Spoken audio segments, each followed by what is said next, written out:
आणि तेच वचन आज जे तुम्ही थीमला मांडलेलं आहे त्याबद्दल पाळक साहेबाबरोबर चर्चा करत असताना पाळक साहेबांनी म्हणलं, हेच विचार माझ्या डोक्यात चालू होते की कशा प्रकारे तरुणांना मार्गदर्शन करत असताना त्यांनी वेगळं जीवन, जगापासून वेगळं जीवन जगावं याचा विचार मी करत आहे.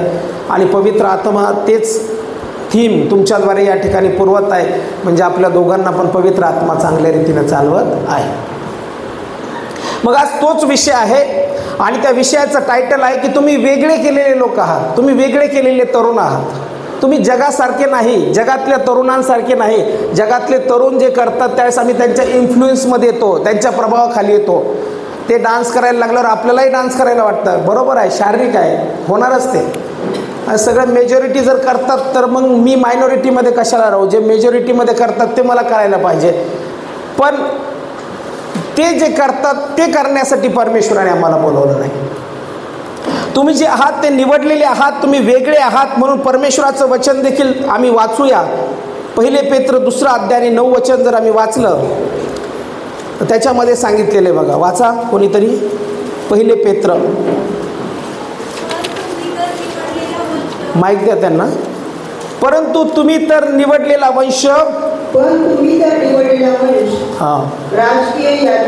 राजकीय याजकगण, पवित्र राष्ट्र,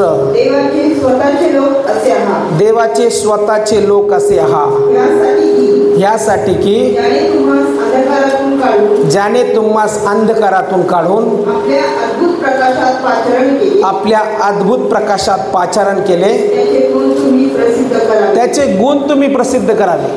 म्हणजे या ठिकाणी वचन स्पष्ट सांगतं की तुम्ही निवडलेले आहात, तुम्ही वेगळे केलेले आहात. आणि तेवढंच नाही सांगत तर तुम्ही राजकीय याजकगण, याजक. जुन्या कराराच्या काळात जो याजक देवाच्या उपस्थितीमध्ये जायचा, तर आज नव्या कराराच्या काळामध्ये इथे बसलेला प्रत्येक जण याजक आहे, याजकीय म्हटलेलं आहे. राजकीय याजकगण, पवित्र राष्ट्र, पवित्र राष्ट्र. जसा देव पवित्र आहे तसे तुम्ही पवित्र आहात, देवाचे स्वतःचे लोक आहात, यासाठी की ज्याने तुम्हास अंधारातून काढून आपल्या अद्भुत प्रकाशात पाचारण केले. विचार करा, वचन असं लाईटली वाचायचं नाही, हां असं हा झालं काय, अंधारातून काढून नाही. हळू वाचायचं आणि समजून घ्यायचं की अंधारातून काढून म्हणजे याचा अर्थ मी आता अंधारात नाही, मला अंधारातून परमेश्वराने काढलंय, आता मी अंधारात राहू शकत नाही. अंधारातून मला काढून काय म्हटलेलं आहे, त्याच्या आपल्या अद्भुत प्रकाशात पाचारण केले, त्याचे गुण तुम्ही प्रसिद्ध करावे. कशाला पाचारण केलं तुम्हाला? कशाला? मला ना असं आवडत नाही फक्त मीच बोलायचं आणि तुम्ही, कुठंच मी करत नाही तसं.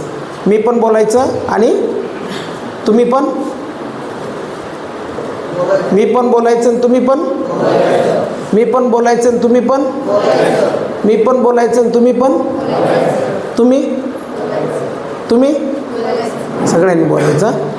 मी पण बोलायचं आणि तुम्ही पण, हे समोरचे बोलतच नाही. मी पण बोलायचं आणि तुम्ही पण, सगळ्यांनी बोलायचं. मी पण बोलायचं आणि तुम्ही पण बोला. मी पण बोलायचं आणि तुम्ही पण, सगळे बोला ना. असं मला नवीन म्हणू नका बघू ना, मी जुनाच आहे ना, इथलाच आहे, मी तुमच्यातलाच आहे. सगळ्यांनी बोलायचं.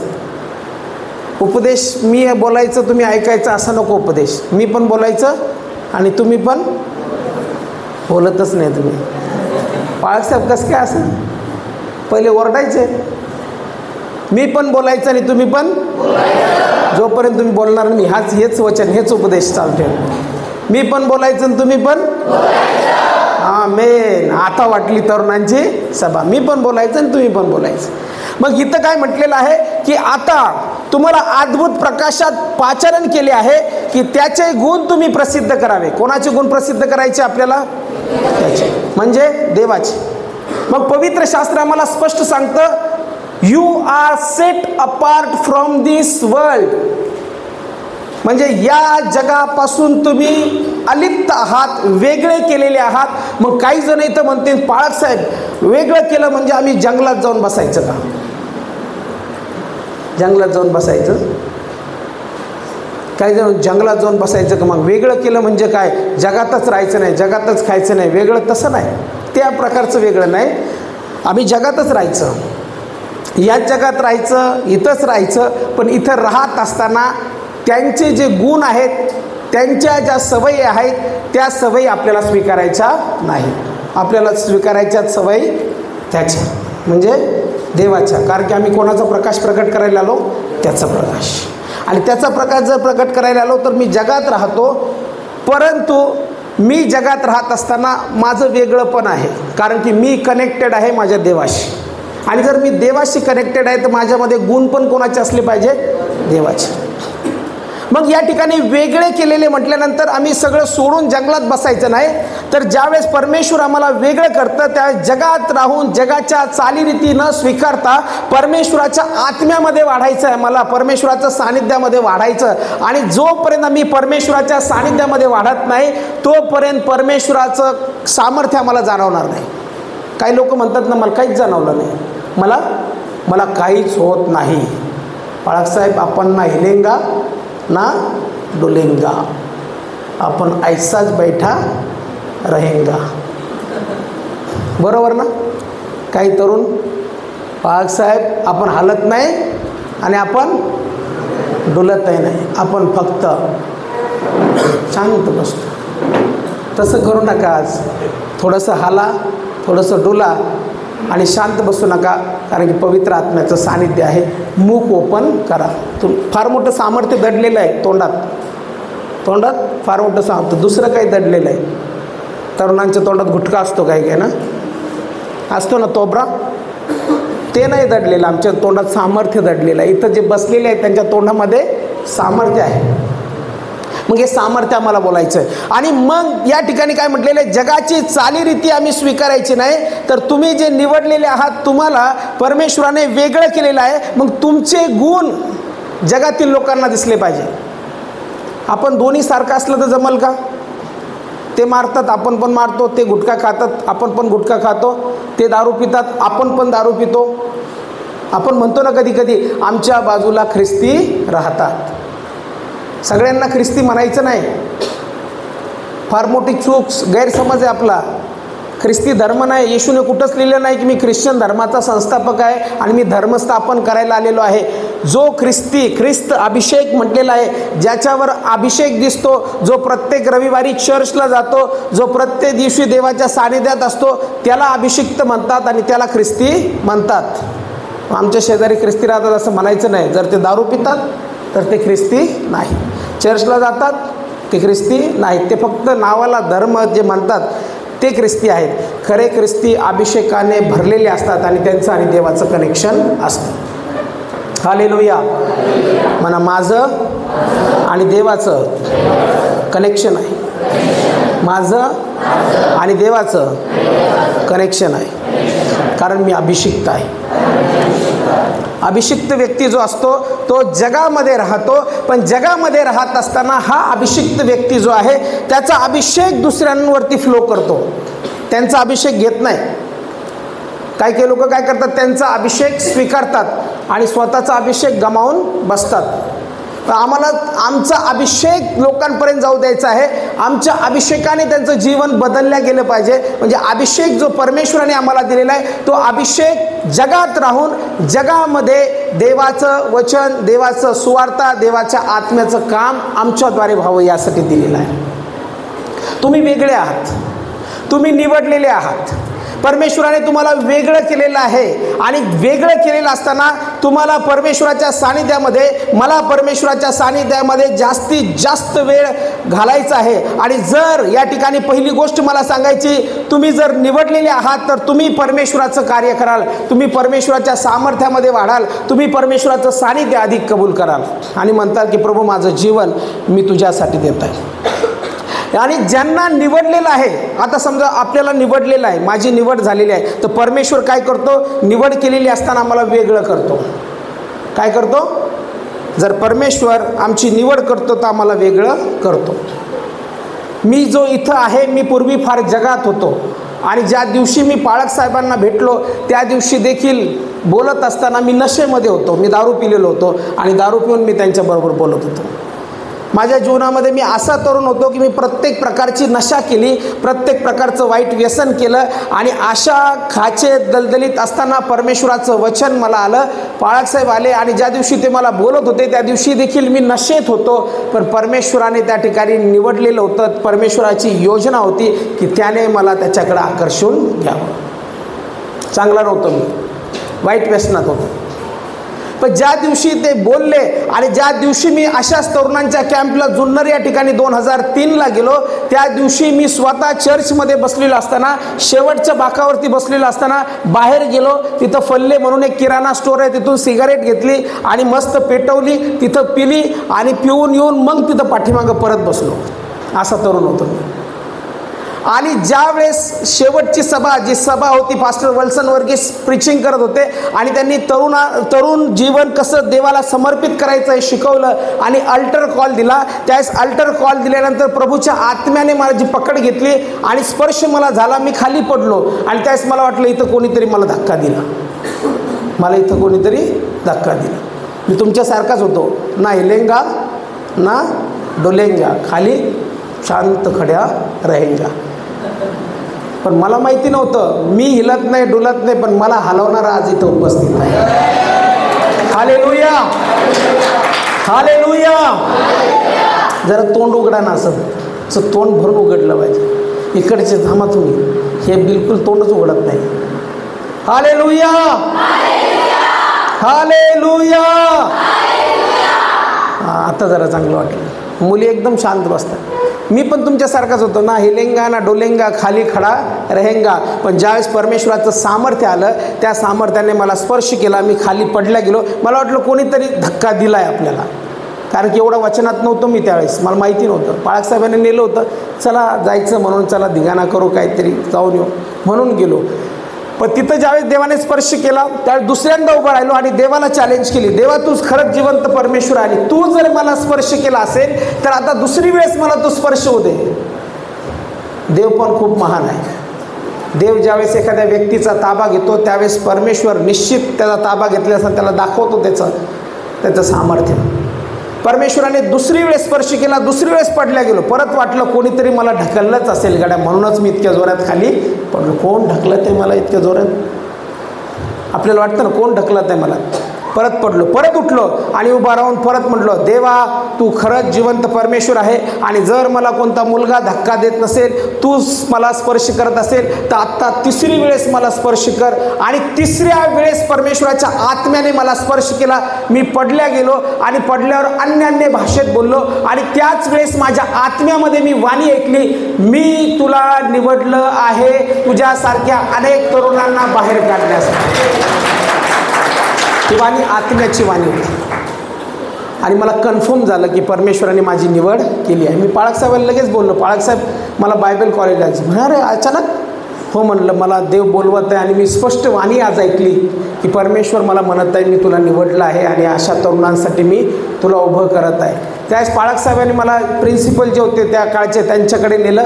पास्टर नानादार त्या ठिकाणी होते आणि त्यांनी विचारले मला प्रश्न, तुला यांनी सांगितलं का बायबल कॉलेजला यायचं पाळकसाहेबांनी तुझ्या? म्हणलं नाही.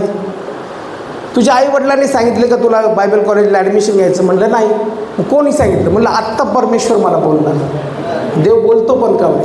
हो म्हणलं, मी आत्म्यात वाणी ऐकली, परमेश्वराने मला निवडलं आहे. इथून मी सुरुवात झाली. 2 वर्ष जुन्नर बायबल कॉलेजला काढले, 3 वर्ष सदनेशा बायबल कॉलेजला केले आणि मग नंतर इथं यूथ पास्टर म्हणून परमेश्वराची सेवा जॉईन केली आणि आज देखील परमेश्वराच्या सेवेमध्ये स्थिर आहे. कारण की ज्याला परमेश्वर निवडतो त्याला परमेश्वर सोडत नाही, त्याच्याकडून निश्चित काम करून घेतो. हालेलुया. आज तुम्हाला देवाच्या अधिक जवळ जायचं आहे. आज माणसाला बोलू द्यायचं नाही तुम्हाला, आज देवाला बोलू द्यायचं आहे आणि देवाला म्हणायचं आहे, देवा तुझी इच्छा माझ्या जीवनात काय ती मला प्रगट कर. कारण की माझं जीवन वेगळं केलेलं आहे. मी असाच येऊन इथं बसलो नाही, असंच यायचं म्हणून आलो नाही, कोणीतरी मला बोलवलं म्हणून मी इथं आलो नाही. परमेश्वरा जरी मला वाटत असलं त्यांनी बोलवलं, पण आज मला निश्चित खात्री आहे की तूच मला बोलवत आहेस. आणि जर परमेश्वर बोलवत आहे तर परमेश्वर तुमचा ताबा घेईल, मी कोण नाही. परमेश्वर आज तुमच्याशी बोलेल. मग सेट अपार्ट जे आपण म्हणतो, जे वेगळे केलेले आपण म्हणतो, ज्याला परमेश्वर निवडतो त्याचं जीवन पूर्णपणे वेगळं असतं. मग प्रथम आपण जुन्या करारामध्ये जर बघितलं तर जुन्या करारामध्ये देवाच्या आत्म्याने ज्याला ज्याला ज्या कार्यासाठी निवडलं, त्या कार्यासाठी निवडलेलं असताना त्या व्यक्तीवरती परमेश्वराचं सामर्थ्य आलं, परमेश्वराचा आत्मा आला. देवाचं काम हे नेहमी मी सांगतो सगळ्यांना, चर्चमध्ये पण देवाचं काम, उपासना, वर्शिप, देवाचं गीत, देवाची प्रार्थना, सेवा ही शरीराने होत नाही. हे जे सर्व काही तुम्ही बघता हे शारीरिक नाही. ही इन्स्टिट्यूशन आपण खेळत नाही, एक शाळा आपण करत नाही, आलो आणि गेलो असं होत नाही. देवाचं काम आणि देवाचं कार्य करत असताना इथं गाणं, इथून प्रीचिंग करणं हे फार आणि फार पवित्र कार्य आहे. कारण की हे कार्य स्वतःच्या शरीराने होत नाही, स्वतःच्या बुद्धीने आणि ज्ञानाने होत नाही. मी जर करायला गेलो आणि मी जर केलं आणि तुम्ही जर केलं तर आपली फसगत होईल. हे सगळं जे होतं ते फक्त आणि फक्त परमेश्वराच्या आत्म्याने होतं. हालेलुया. बलाने नव्हे, पराक्रमाने नव्हे, माझ्या आत्म्याने कार्य सिद्ध. देव कोण आहे समजलं पाहिजे. देवच समजला नाही आणि चाललो बुद्धीनं काम करायला, फसगत होईल. चला चला चला पळायला पाहिजे, चला चला चला मला हे करायला पाहिजे, मला ते कर. प्रार्थना केली का? वचन वाचलं का? पापी जीवन सोडलं का? जगातल्या गोष्टी सोडल्या का? इथं येताना पुलपिटवर उभा राहताना किती तास प्रार्थना केली, किती वेळ परमेश्वराच्या सानिध्यामध्ये घातला आणि मग नंतर मी इथं आलेलो आहे. कारण की इथं जे आलेलो आहे इथून परमेश्वराचा आत्मा लोकांवरती फ्लो होणार आहे. मीच कोरडा, समोरचे कोरडे. काय होईल? फक्त मग शरीराने येऊ आणि शरीराने चालल्या जाऊ.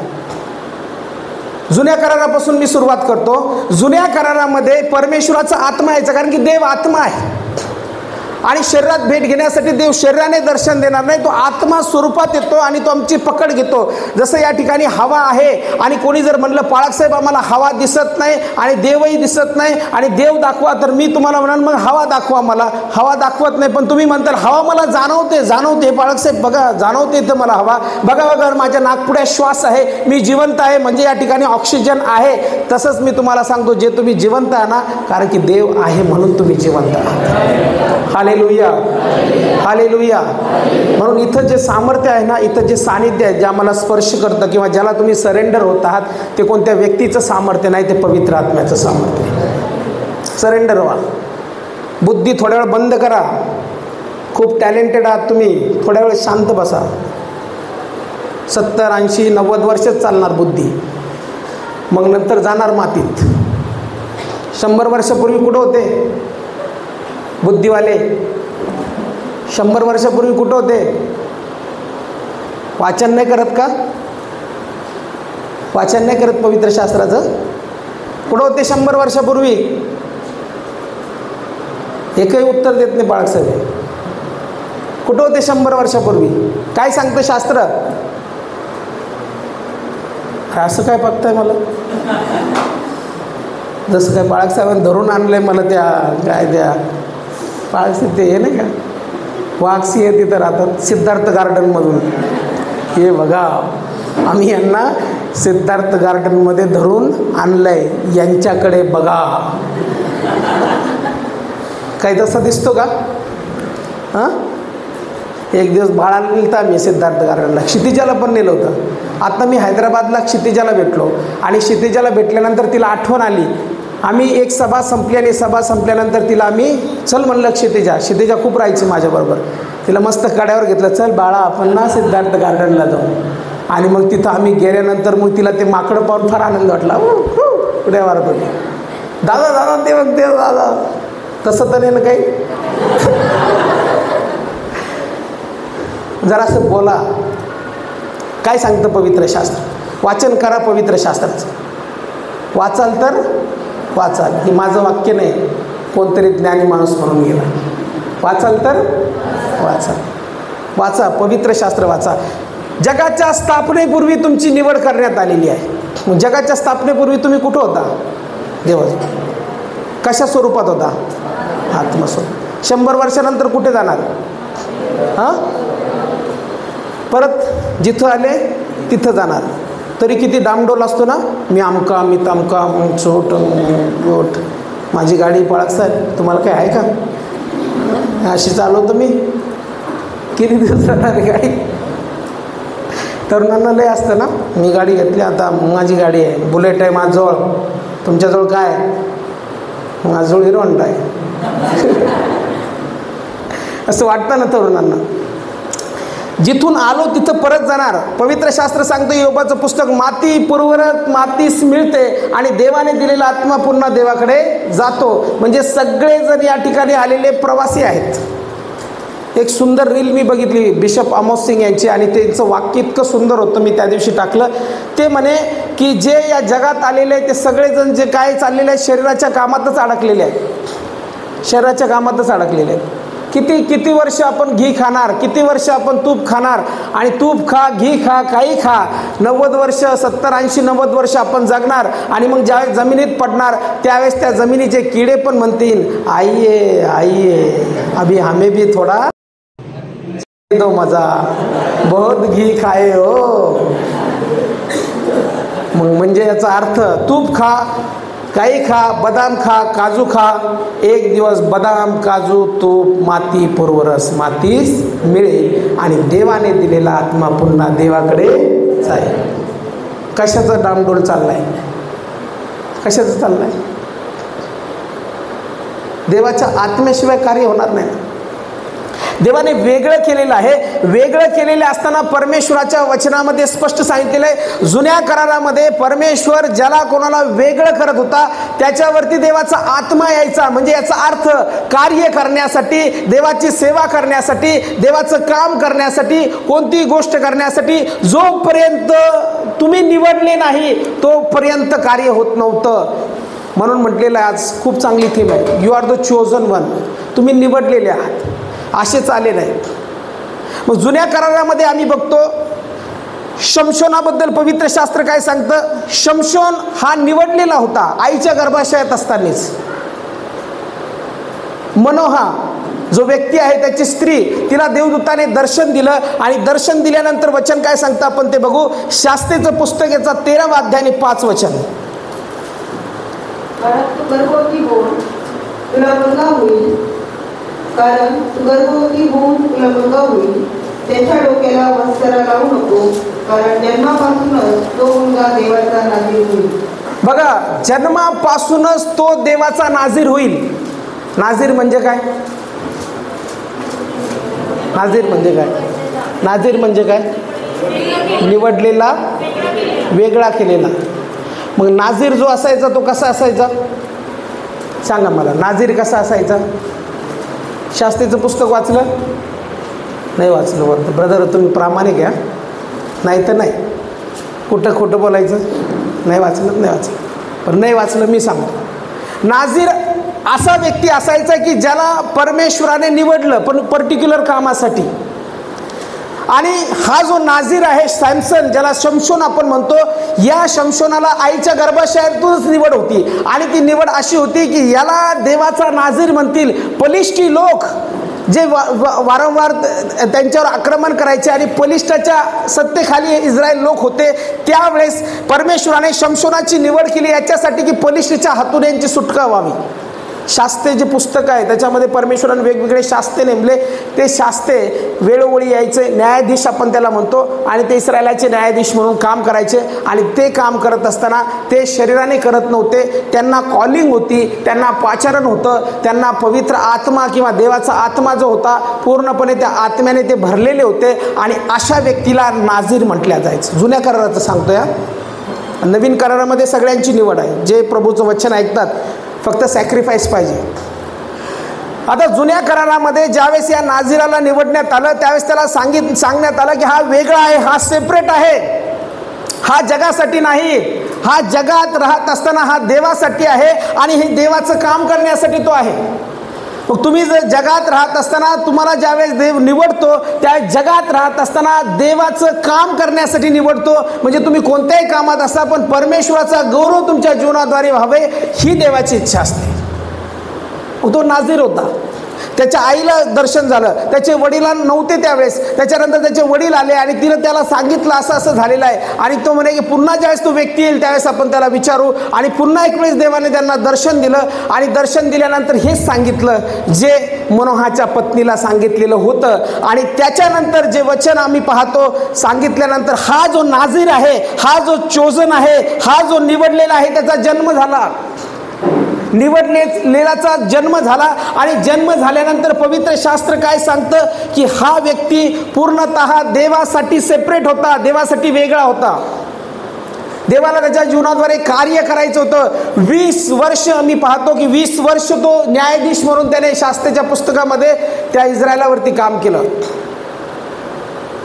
देवाने आज तुम्हाला पण निवडलेलं आहे. नव्या कराराच्या काळामध्ये परमेश्वराचा आत्मा जो कोणी रिसीव्ह करतो, जो कोणी विश्वास ठेवतो, जो कोणी परमेश्वराच्या सानिध्यात वाढतो, त्या प्रत्येकासाठी देवाचा आत्मा दिलेला आहे. म्हणजे इथं बसलेल्या प्रत्येकासाठी परमेश्वराचं सामर्थ्य आहे. पण माझं सॅक्रिफाईस पाहिजे, मी देवाला अलाव केलं पाहिजे की देवा ये आणि माझ्या जीवनात काम कर. मग देव तुमचं जीवन वापरायला सुरुवात करेल. तुम्ही निवडलेले आहात तर स्वतःला निवडलेले म्हणून घोषित करा.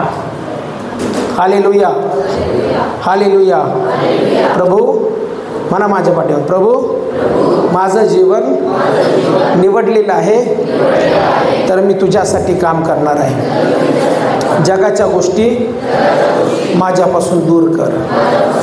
मग तुम्ही निवडलेले आहात म्हणून म्हटलेलं आहे की ज्याची निवड झालेली आहे किंवा ज्याला निवडलेलं आहे, परमेश्वराचं वचन या ठिकाणी सांगतं की त्याला वेगळं केलं जातं. आणि हा जो शास्ता नेमण्यात आला किंवा जो शमशोन नेमण्यात आला, शमशोनासाठी परमेश्वराने एक वेगळी योजना केली होती, कारण की परमेश्वराचा आत्मा शमशोनावर येत होता.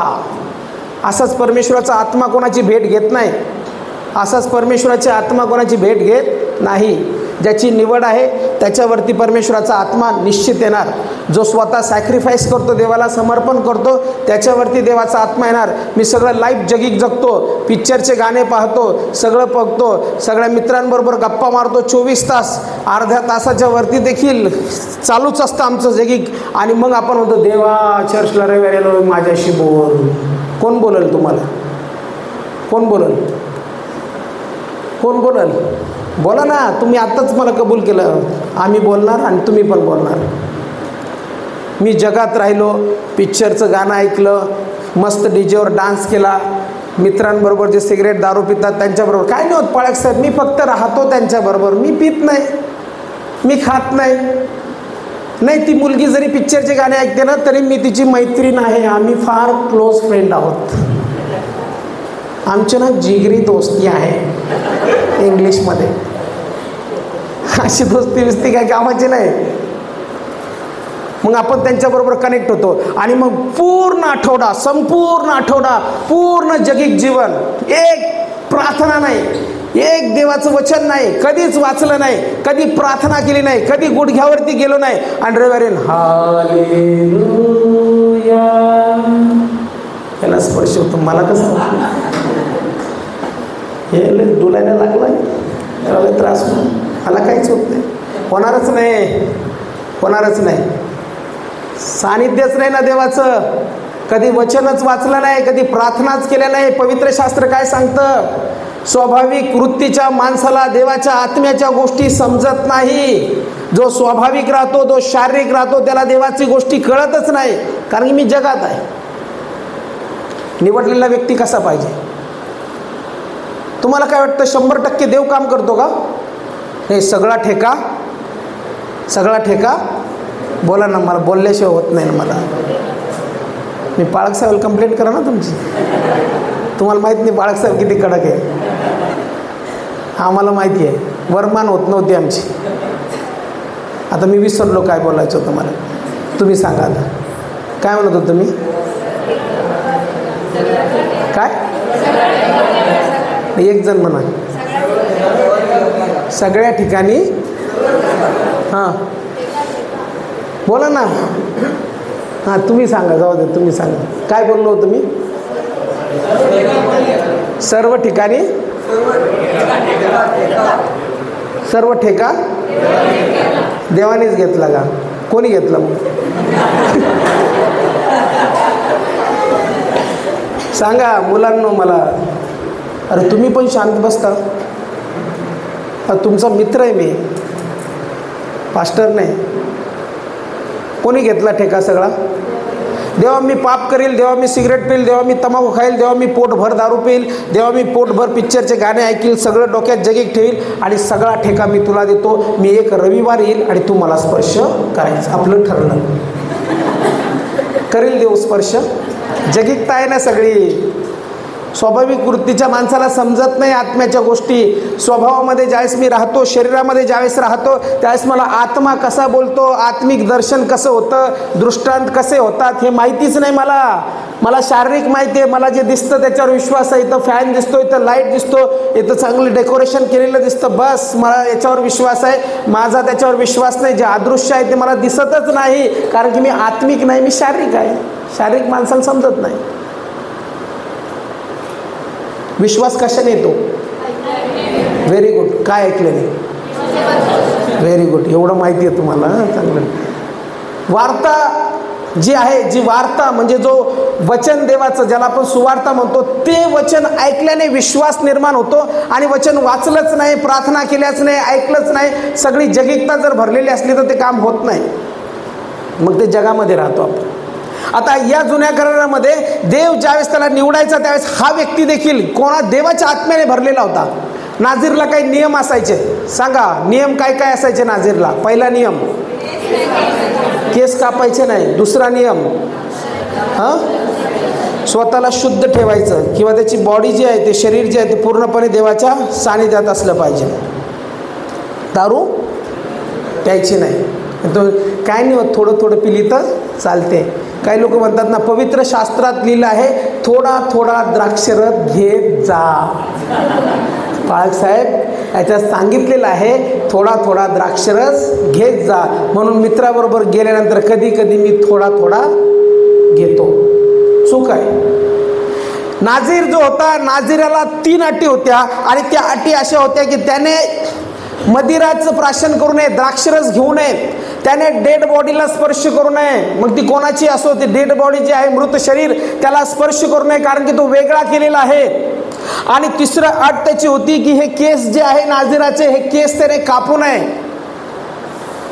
शमशोन निवडलेला होता आणि निवडलेला असताना परमेश्वराचा आत्मा शमशोनावर यायचा. आणि ज्यावेळेस परमेश्वराचा आत्मा शमशोनावर यायचा त्यावेळेस परमेश्वरासाठी त्यांनी महापराक्रम केले. पण शमशोन परमेश्वराच्या सानिध्यामध्ये शेवटपर्यंत टिकला नाही टिकला. का बरं टिकला नसेल? का बरं टिकला नसेल? मी तुम्हाला पहिलेच सांगितलं, मला बोलत जा, बोलल्याशिवाय करमत नाही मला. का टिकला नसेल? देवाची आज्ञा. तुम्हाला काही नियम लावून दिले समजा इथं पाळक साहेबांनी, ते नियम तुम्ही पाळले नाही. क्वायरमध्ये तुम्ही गाता आणि क्वायरमध्ये गात असताना पाळक साहेबांनी काही नियम लावून दिले आणि ते नियम तुम्ही पाळले नाही, तर काय होईल? काय होईल? तुम्हाला हाकलून देतील पाळक साहेब, मला माहिती आहे. पाळक साहेब चांगलं होतं, चल पळ, काय गरज नाही मला यायचं, ते नाही तर नको येऊ. नियम पाळले पाहिजे. त्याने नियम तोडले. ते नाझीर होता, निवडलेला होता. आणि निवडलेला व्यक्ती बघा, तरुण होता, तडफदार होता, फार असा बॉडी बिल्डर होता, जिम बिम करत असत त्यावेळेस, एकदम पिळदार शरीर, साधा माणूस नव्हता तो. ते बॉडी तर बॉडी, पण पवित्र आत्म्याचं सामर्थ्य त्याच्यावरती होतं आणि पवित्र आत्म्याचं सानिध्य यायचं, सामर्थ्य यायचं, त्यावेळेस तो महापराक्रम करायचा. पण तो निवडलेला होता आणि निवडलेल्याला काही नियम असायचे आणि त्या नियमांचं उल्लंघन जर केलं तर परमेश्वराचा आत्मा सोडून जायचा. या तिन्ही नियमांमध्ये परमेश्वर आम्ही बघतो की देवाने त्याला निवडलेले असताना या तिन्ही नियमांमध्ये त्याने चूक केलेली आहे. काय पराक्रमी होता तो. शास्त्रीचं पुस्तकाचा 15 अध्याय आणि 14-15 वचन वाचणार नाही आपण, पण त्यामध्ये असं म्हटलेलं आहे की त्याने एका गाढवाच्या जाबाडाने 1000 बलिष्ठांना संहार केला होता. म्हणजे विचार करा की एक माणूस किती ताकदवान असो, इतक्या लोकांना मारू शकत नाही. हे काम परमेश्वराच्या आत्म्याचं होतं. जुन्या कराराबद्दल मी बोलतोय. जुन्या करारामध्ये ज्यावेळेस पराक्रम किंवा मोठं कार्य व्हायचं, ते कार्य परमेश्वराच्या आत्म्याने व्हायचं आणि परमेश्वराचा आत्मा त्याच्यावर झडप घालायचा. ज्यावेळेस झडप घातली त्यावेळेस त्याने पहा किती 1000 लोकांना मारले, 1000 लोक असं म्हटलेलं आहे. इतका ताकदवर होता, इतकी शक्ती त्याच्या जीवनामध्ये होती. आणि इतकं देवाने निवडलेले असताना देखील या तिन्ही गोष्टी त्याने चूक केल्या. तुम्ही निवडलेले आहात, तुम्ही जगामध्ये फिरत आहात, चालत आहात, वागत आहात, पण जगामध्ये जात असताना जे बिब्लिकल नियम आहेत, जे परमेश्वराने तुम्हाला नियम लावून दिलेले आहे, ते जर तुम्ही तोडत आहात तर मी सांगतो कसं देवाचं आत्म्याचं सामर्थ्य तुमच्यावर राहील. राहू आपण. मी म्हणत नाही तुम्ही चांगले बोलू शकत नाही. इथं माझ्यापेक्षाही चांगले बोलणारे असतील, इथं माझ्यापेक्षाही चांगलं गाणारे असतील, इथं माझ्यापेक्षा चांगले शिकलेले असतील, पण मी तुम्हाला सांगतो देवाचं काम फक्त देवाच्या आत्म्यानेच होतं, टॅलेंटने होत नाही. बघा ना बाळासाहेब, मला किती इंग्लिश येते, मी किती बोलू शकतो. बघा ना बाळासाहेब, मी किती चांगलं वाजू शकतो. नाही. नियमात आहे का? नियमात आहे. 4 लफडे करत फिरतो, मग काय म्हणतो आपण? देवा तू इथे आहेस आणि मी देखील इथे आहे. देव म्हणतो चल पळ, मला माहिती आहे तू काय चूक करतो, काय पाप करतो. निवडलेला आहे. 3 गोष्टी तिन्ही अटीमध्ये फेल झाला. आणि तिन्ही अटीमध्ये परमेश्वराचं वचन काय सांगते या ठिकाणी? त्याने ते नियम तोडले. शमशोन निवडलेला होता, पण निवडलेला असताना देखील आम्हाला पाहायला वाटतं जे करायला नाही सांगितलं ते त्याने केलं. एवढंच नाही तर त्याच्या जीवनामध्ये जे नियम होते ते सगळे तोडले. सिंहाचा ज्यावेळेस त्याच्यावर सिंह चालून आला त्यावेळेस त्याने तो फाडला. आणि म्हटलेलं आहे की ते कलेवर जे मृत पडलेलं होतं शरीर, त्याच्यामध्ये ज्यावेळेस त्या ठिकाणी मध तयार झालं, येताना वापस त्याच्या सासूरवाडीतून त्याने ते बघितलं आणि त्याला हात लावायचा नव्हता, त्याने हात लावला आणि हात लावून ते मधही घेतलं, स्वतःही खाल्लं आणि घरी आल्यानंतर आईवडिलांना सांगितलं नाही, गपचूप त्यांनाही दिलं. नाझीर होता, देवाचा निवडलेला होता. आणि देवाचा निवडलेला असताना देखील त्याने मोठ्या चुका केल्या.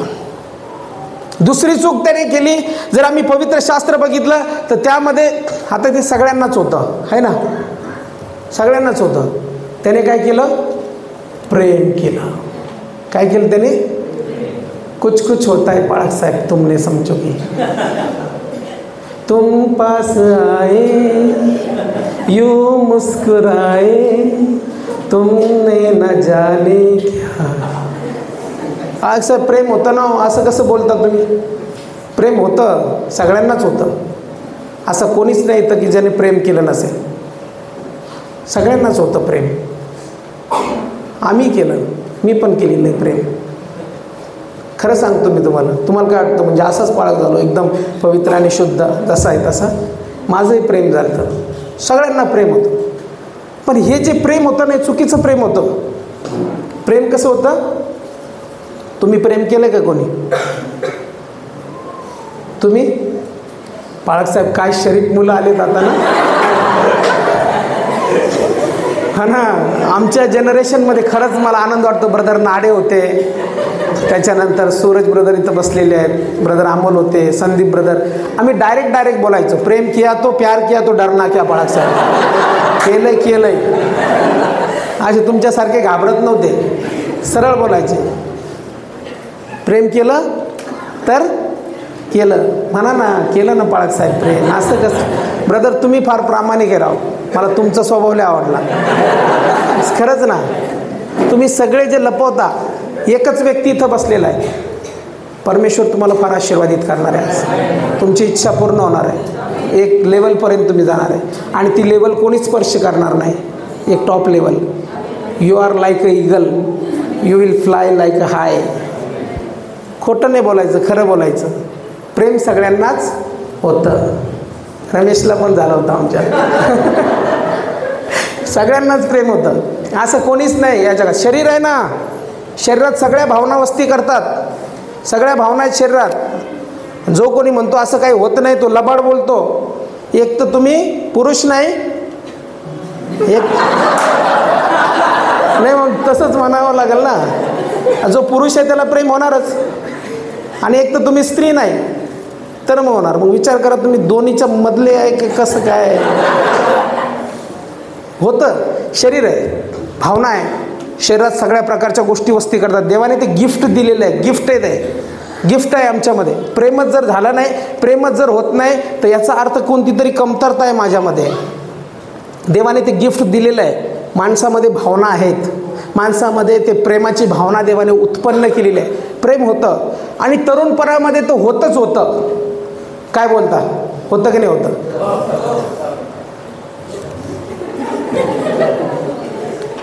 इकडं जास्त प्रेम होतं वाटतं, इकडं कमी आहे वाटतं. होतं, हे लाजतात जास्त.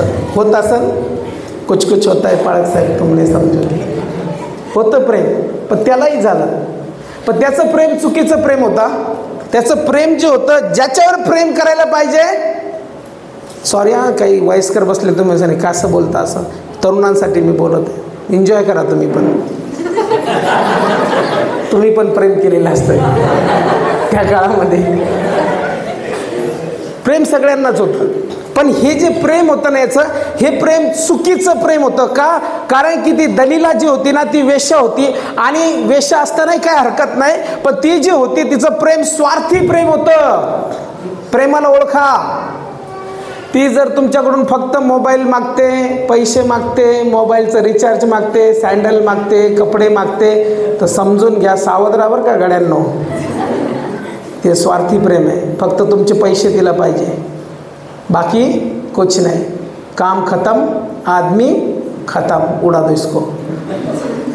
स्वार्थी प्रेम असतं. मुलं पण स्वार्थी प्रेम करतात, म्हणजे फक्त जस्ट काही काळापुरतं प्रेम करतात, त्यांची गरज भागली त्याच्यानंतर सोडून देतात. ते प्रेम नाही. प्रेम रिअल असतं. प्रेमाचा अर्थच त्याग आहे. आता हे प्रेम जे याला झालं, हे प्रेम झालेलं असताना तो ज्या प्रेमात पडला ते प्रेम स्वार्थी प्रेम होतं. कसं प्रेम होतं? एकतर निवडलेला म्हणा, एकतर, आणि त्याच्यात करतो प्रेम, तरी काही वाईट नाही. काय म्हटलं मी? एकतर निवडलेला, तरी करतो प्रेम, तरी देखील काही वाईट नाही. पण प्रेम चुकीचं करतो ना, ते वाईट आहे. काही काही जण इथं गातात, इथं वर्शिप करतात, आणि मग काय करतात, जे चुकीचं रिलेशन आहे, रॉंग रिलेशनशिप ज्याला आपण म्हणतो, की जिथं नातेसंबंध जोडायला नाही पाहिजे तिथे नातेसंबंध जोडतात आणि स्वतःला भ्रष्ट करून घेतात. काही मुली असतात विश्वासणाऱ्या, देवाच्या सानिध्यामध्ये गाणाऱ्या, आणि देवाच्या सानिध्यामध्ये गात असताना त्यांचे रिलेशनशिप कोणाबरोबर असते? कोणाबरोबर असते? जगिक मुलाबरोबर. काय म्हणतात, तुम्हाला नाही समजणार बाळक साहेब, मी प्रेम केलंय त्याच्यावर. अलगज वाजे मनात, भलतच झालंय आज. सैराट जसं पाहिलंच नाही कोणी ना. असे शरीफ बनतात ना, मला म्हणजे एक कळत नाही. ख्रिस्ती लोक चर्चमध्ये आल्यानंतर सगळ्यात जास्त एकदम असं वाटतं साक्षात देवदूत उतरतात. पांढरा शुभ्र जगायांना द्या बाळासाहेब, आणि मागं पंख लावा, म्हणजे दिसून येतील की हे देवदूतच आहे. सगळं करतो आपण, सगळं सगळ्यांना माहिती आहे. पण ज्यावेळेस आम्ही काय करतो, जगात राहतो, त्यावेळेस रॉंग रिलेशनशिपमध्ये येतो, चुकीच्या नातेसंबंधामध्ये. आणि चुकीचे नातेसंबंध तुमचा अभिषेक हिरावून घेतात. तुम्ही अभिषिक्त आहात, तुम्ही सेट अपार्ट आहात. You are the set apart from this world, म्हणजे तुम्ही पूर्णपणे वेगळे केलेले आहात, निवडलेले आहात, याचकीय लोक आहात की जे देवाच्या सानिध्यामध्ये आहे. प्रेम करणं चुकीचं नाही, मी म्हणत नाही प्रेम करू नका, पण रॉंग प्रेम करणं चुकीचं आहे की ज्याच्या बरोबर निवड नाही, जो व्यक्ती देवाच्या सानिध्यात नाही, आणि त्या व्यक्तीबरोबर प्रेम केलं, आणि त्याच्यामुळे काय झालं की त्या प्रेमाचा उलटा असर झाला. कितीतरी तरुण मुलं आहेत, कितीतरी मुली आहेत की ज्यांनी काय केलं, चुकीच्या माणसाबरोबर रिलेशन ठेवले, चुकीच्या मुलाबरोबर रिलेशन ठेवले की जे देवाच्या सानिध्यात नाही, आणि अशा व्यक्तीबरोबर रिलेशन ठेवल्यानंतर त्यांचं लग्न झालं, आणि लग्न झाल्यानंतर खरं प्रेम सुरू झालं की जे प्रेम फक्त भांडणं आणि मारामाऱ्यात रूपांतर झालं, आणि नंतर डिवोर्स झाला, आणि ते दोघंही विभक्त झाले. आता प्रेम कुठं गेलं?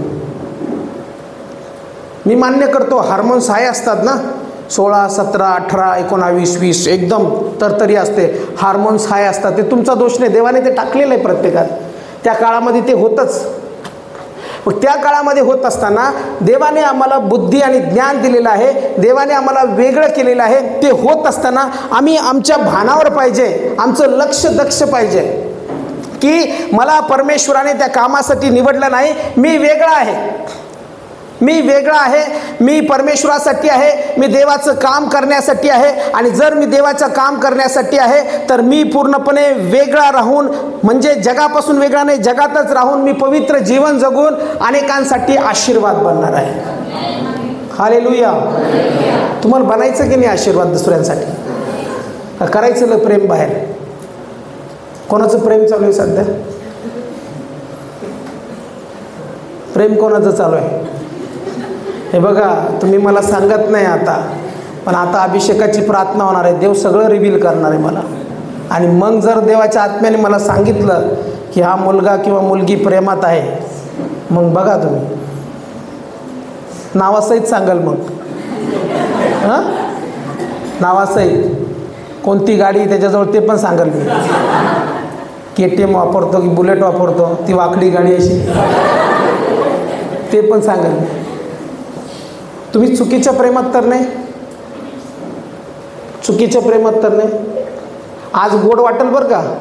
आज तुमचं वय आहे 16, 17, 18, 19, 20 वय आहे तुमचं, गोड वाटेल.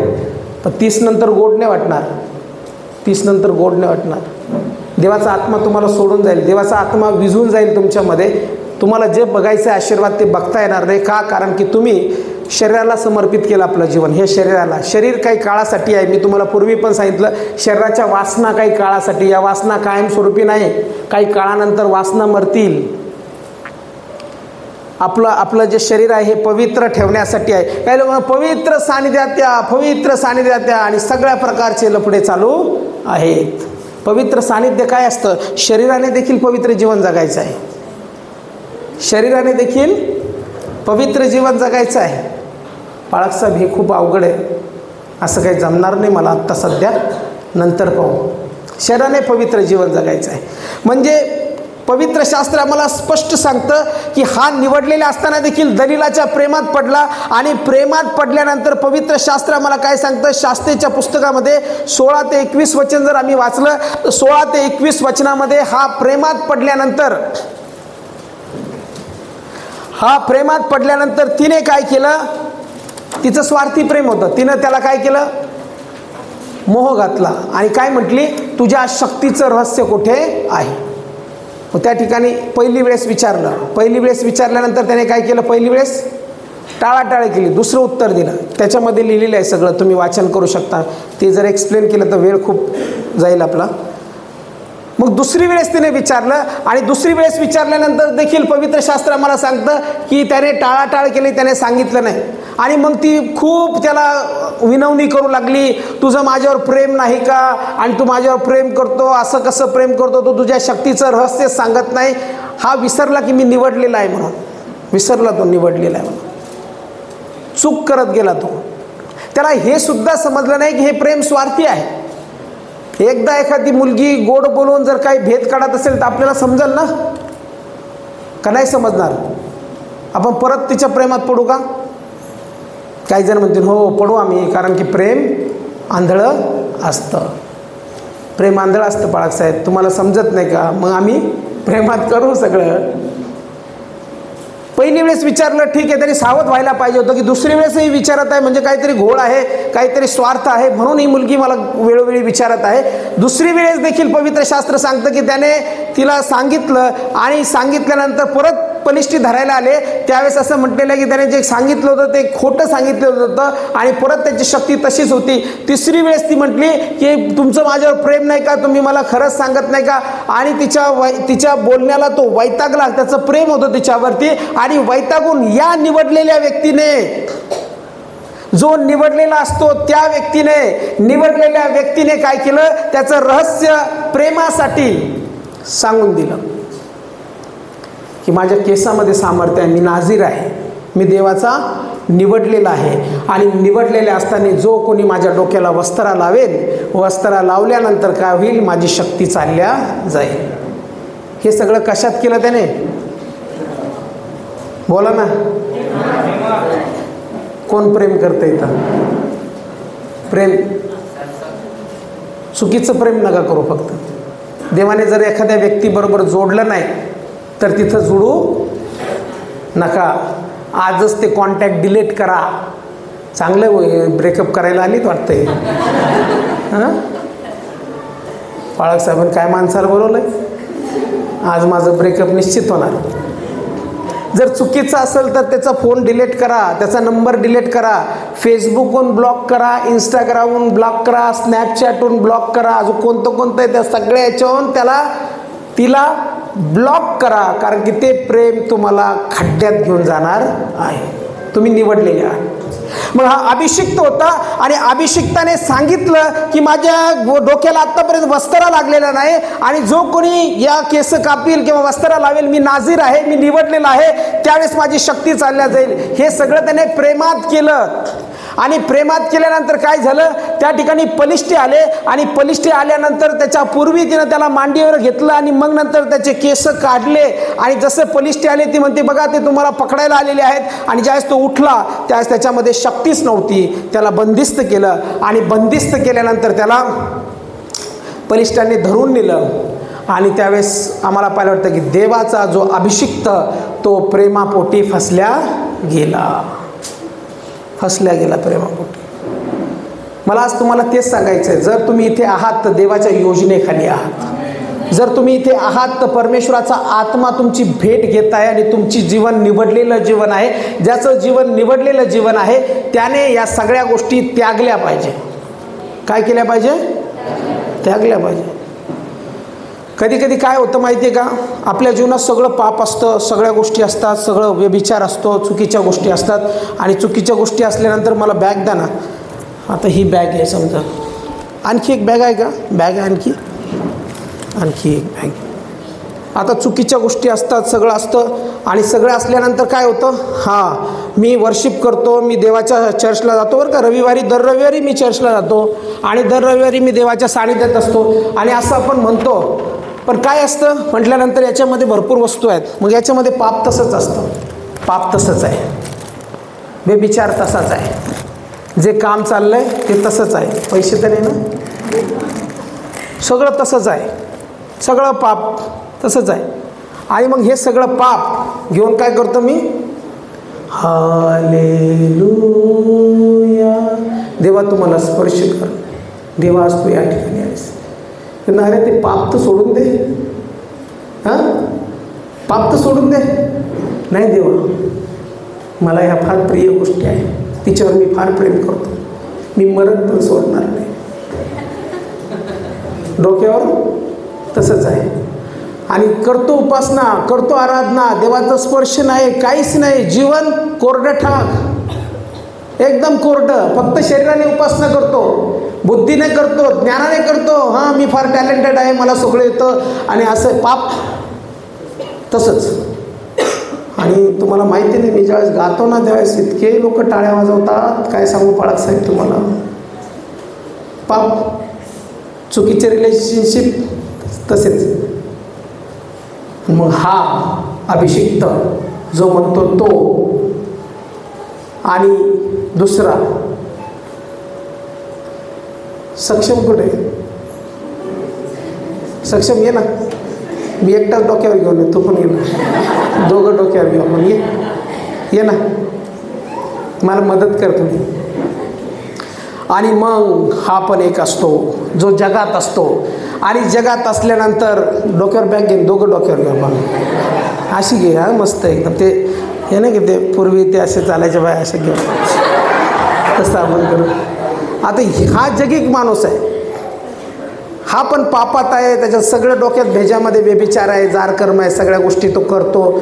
आणि तरुण आहे पण त्याच्यात सगळं अश्लील चित्र बघतो, हे बघतो ते बघतो.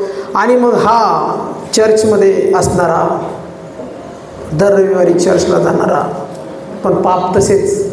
हा जातो आणि हा म्हणतो मी तुझं ओझं हलकं करू का,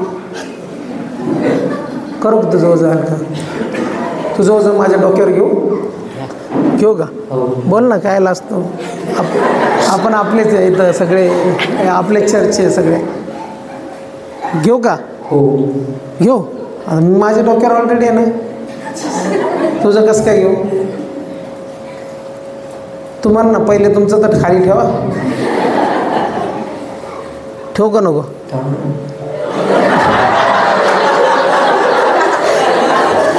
असं लाज असं लाजवतं का असं स्पष्ट बोल ना, असं घाबरतो काय? दोघं पण आपण असं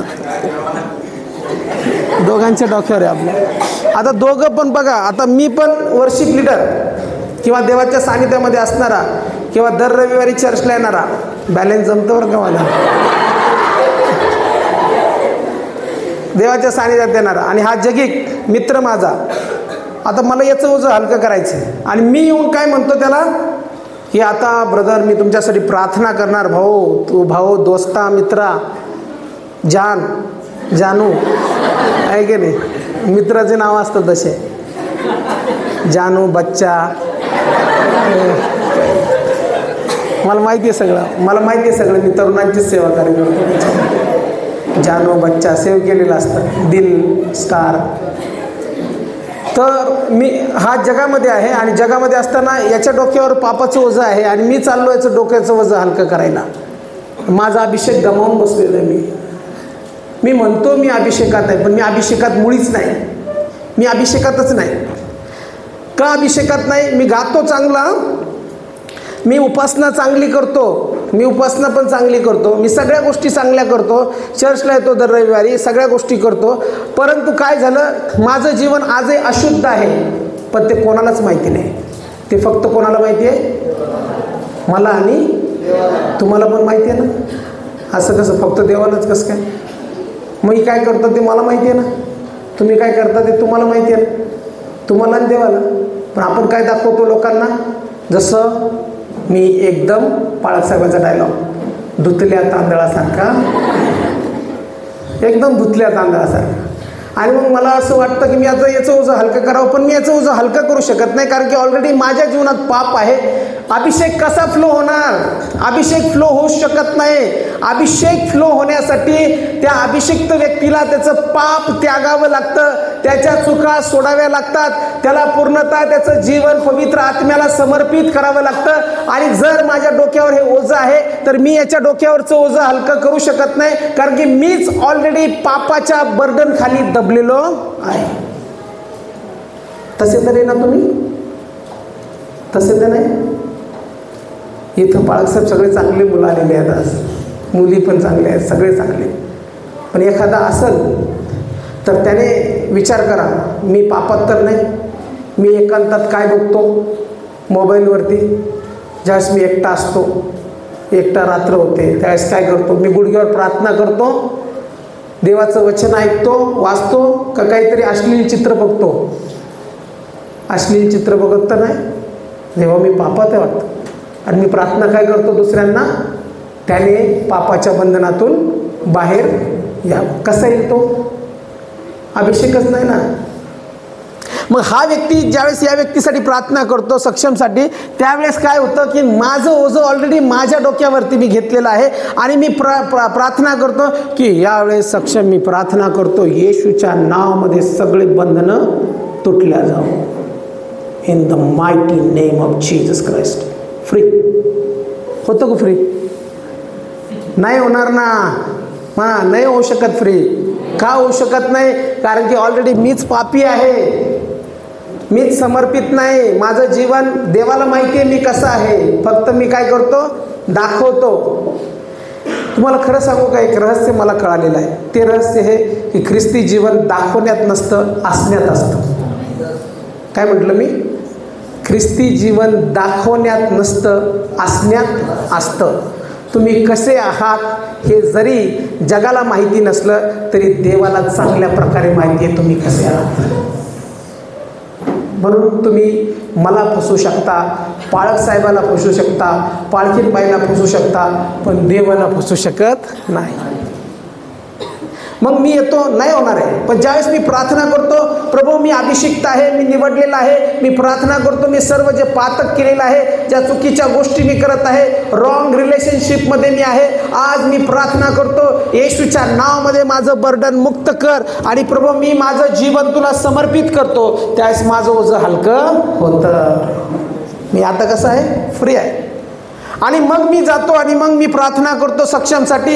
येशूच्या नावामध्ये मी प्रार्थना करतो. जो अभिषेक माझ्यावरती आहे प्रभू, जो आत्मा माझ्यावरती आहे, त्या आत्म्याच्या सामर्थ्याने सक्षमला स्पर्श कर आणि प्रभू त्याच्या पापाची त्याला क्षमा कर आणि प्रभू त्याला समृद्ध कर, उत्तम व्यक्तिमत्व बनव येशूच्या नावात, आमेन. आणि लगेच तर काय होतं, सक्षम पण मुक्त होतो.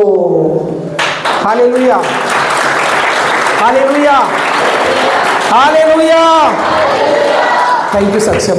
लाजत जाऊ नका, असं फ्री बोलत जाणं, बोलत जाणं. मी लाजणार नाही म्हणा, मी लाजणार. तर त्याच्यासाठी आम्हाला अभिषिक्त जे आहेत, निवडलेले जे आहेत, थँक्यू, जे निवडलेले आहेत, ही बॅग पण घेऊन जा कोणाची. परत पैसे बिशे गेलेत म्हणतात, मी बाळासाहेब घेऊन गेले. तर अभिषिक्त जो आहे तो अभिषिक्त अभिषेकामध्ये चालला पाहिजे. हा अभिषिक्त अभिषेकामध्ये चाललाच नाही. फ्लो कसा होईल अभिषेक? अभिषेक दुसऱ्यांना स्पर्श कसा होईल? काहीच होणार नाही. ते येतील फक्त चर्चमध्ये आणि ते म्हणतील मला काहीच जाणवत नाही, इथं मला काहीच स्पर्श होत नाही, माझं जसंच्या तसंच आहे, 10 वर्षापूर्वी मी जसा होतो तसा आजही आहे, जी समस्या मला होती ती आजही आहे, जे त्रास मला होते ते आजही आहे आणि माझ्या जीवनात मला काहीच बदलाव दिसत नाही. बदल याच्यासाठी दिसत नाही की तुम्ही अभिषिक्त असताना चुकीच्या गोष्टी करत आहात. आज ज्याला कान आहेत ते ऐको, ज्याला कान आहेत ते ऐको. आज मी तुम्हाला शारीरिक कानाबद्दल बोलत नाही. आज ज्याने आत्मिक कान उघडे केलेले आहेत, आज येशूच्या नावामध्ये मी सांगतो की आज वेळ आलेली आहे पाप त्यागून द्यायची. आज वेळ आलेली आहे पवित्रतेमध्ये चालायची. आणि ज्यावेळेस तुम्ही पूर्ण सॅक्रिफाईस समर्पण करता त्यावेळेस तुम्ही वेगळे होता. हालेलुया. आज म्हणा, आज परमेश्वरा मला तुझ्या आत्म्याचा स्पर्श कर आणि मला वेगळं कर. मग या ठिकाणी जुन्या करारात पवित्र शास्त्र आम्हाला स्पष्ट सांगतं, ज्यावेळेस देवाचा आत्मा येत होता त्यावेळेस तो देवाचा आत्मा स्पेशल म्हणजे जे अनॉइंटेड आहेत, ज्यांना निवडलेला आहे त्यांच्यावरती यायचा आणि त्यांना परमेश्वर निवड करायचा. त्यावेळेस त्यांच्याकडून अद्भुत कार्य करून घ्यायचा. आणि आज नव्या कराराच्या काळामध्ये परमेश्वराने आम्हाला निवडलेलं आहे, आमचं सॅक्रिफाईस पाहिजे. दुसरं कॅरेक्टर जर आम्ही बघितलं तर दुसरं कॅरेक्टर फार सुंदर कॅरेक्टर आहे, त्याच्या जीवनामधून पण फार शिकायला भेटतं आम्हाला. आणि जर दुसरं कॅरेक्टर जर बघितलं, जो पवित्रतेत जीवन जगला, त्याचं नाव होतं योसेफ. काय नाव त्याचं? योसेफ. योसेफ फार पवित्र जीवन जगला. म्हणून मी तुम्हाला सांगितलं, पवित्रता बोलण्यात नसते, पवित्रता जगण्यात असते. पवित्रता बोलण्यात नसते, पवित्रता जगण्यात असते. मला लोक काय म्हणतात त्यापेक्षा मी काय आहे हे फार महत्त्वाचं आहे. नाही, मला ते नाव ठेवतात, मला ते असे बोलतात तसं बोलतात. का बोलतात तुम्हालाच? का तुमच्यावर संशय घेतात? आता एका मुलाच्या बाबतीत ना, एका मुलावर 3दा 4दा 5दा मी बघितलं की त्याच्यावरच संशय घ्यायचे लोक. त्याने असं बोललं या मुलीला, त्याने तसं केलं, त्याच्यावरच का घेत असतील संशय? आणि तोच तसं त्याच्यावरच का आरोप येतात? दुसऱ्यावर काय येत नाही? काय येत नाही सांगा तुम्ही मला. कारण त्याच्यात चूक असेल ना, 1 जण खोटं बोलेल, 2 जण सगळे त्यालाच आरोप लावतात, म्हणजे याचा अर्थ तो चुकीचाच आहे. त्याने सुधारायला पाहिजे. 4-5 वेळेस त्याच्यावर आरोप येतात, तर त्याने अरे मी कुठं चुकत आहे. मग हा जो व्यक्ती होता योसेफ, याचं जीवन जे होतं ते पूर्णतः देवाला समर्पित होतं. कारण की जुन्या कराराच्या काळात मी तुम्हाला सांगितलं की जुन्या कराराच्या काळामध्ये परमेश्वराचा आत्मा जो होता, तो आत्मा जे निवडलेले होते त्यांच्यावरती स्थिरावायचा आणि यायचा आणि मग परमेश्वर त्यांच्याद्वारे कार्य करायचा. त्याच्यापैकी शमशोन आम्ही बघितला आणि योसेफ जो होता, योसेफ देखील आम्ही पाहतो की त्याचं जीवन जे होतं ते पूर्णपणे पापापासून दूर होतं. मग हेच आमचं वय असतं की या वयामध्ये आम्हाला जास्त मोह होतात, जास्त लालसा येते, जास्त चुकीच्या गोष्टीकडे ओढल्या जातो. कारण की दुष्ट आत्मा आम्हाला पापात पाडण्याचा पुरेपूर प्रयत्न करतो. कारण की त्याची इच्छा आहे की त्याच्याबरोबर आम्ही नरकात जावं, म्हणजे आमचा अग्नीने नाश व्हावा. देवाची इच्छा आहे तुम्ही स्वर्गाच्या राज्यात असावं. पण देवाने रिमोट बनवलं नाही आपल्याला की रिमोटसारखं असं सतसत विवेक, स्वतंत्र इच्छाशक्ती, तुला जे करायचं ते कर. मग आपली निवड आहे, माझी निवड आहे. म्हणून मी लोकांना दाखवण्यासाठी करत नाही. मी किती पवित्र जीवन जगतोय मला दाखवायचंच नाही. काय करायचं दाखवून? मला जगायचं आहे. मला प्रार्थना करायची आहे, मला प्रार्थना दाखवायची नाही, मी प्रार्थना करणार माझ्या पर्सनल प्रेयर लाईफमध्ये. मला बायबल वाचायचं आहे, माझ्या रूममध्ये मी ज्यावेळेस असेल त्यावेळेस मला बायबलचं वाचन करायचं आहे, अध्ययन करायचं आहे. मला दाखवायचं नाही कोणाला, कारण की मला जीवन जगायचं आहे आणि ते जीवन मला देवासाठी जगायचं आहे. योसेफाला कोण बघणार होतं? कोणीच नाही.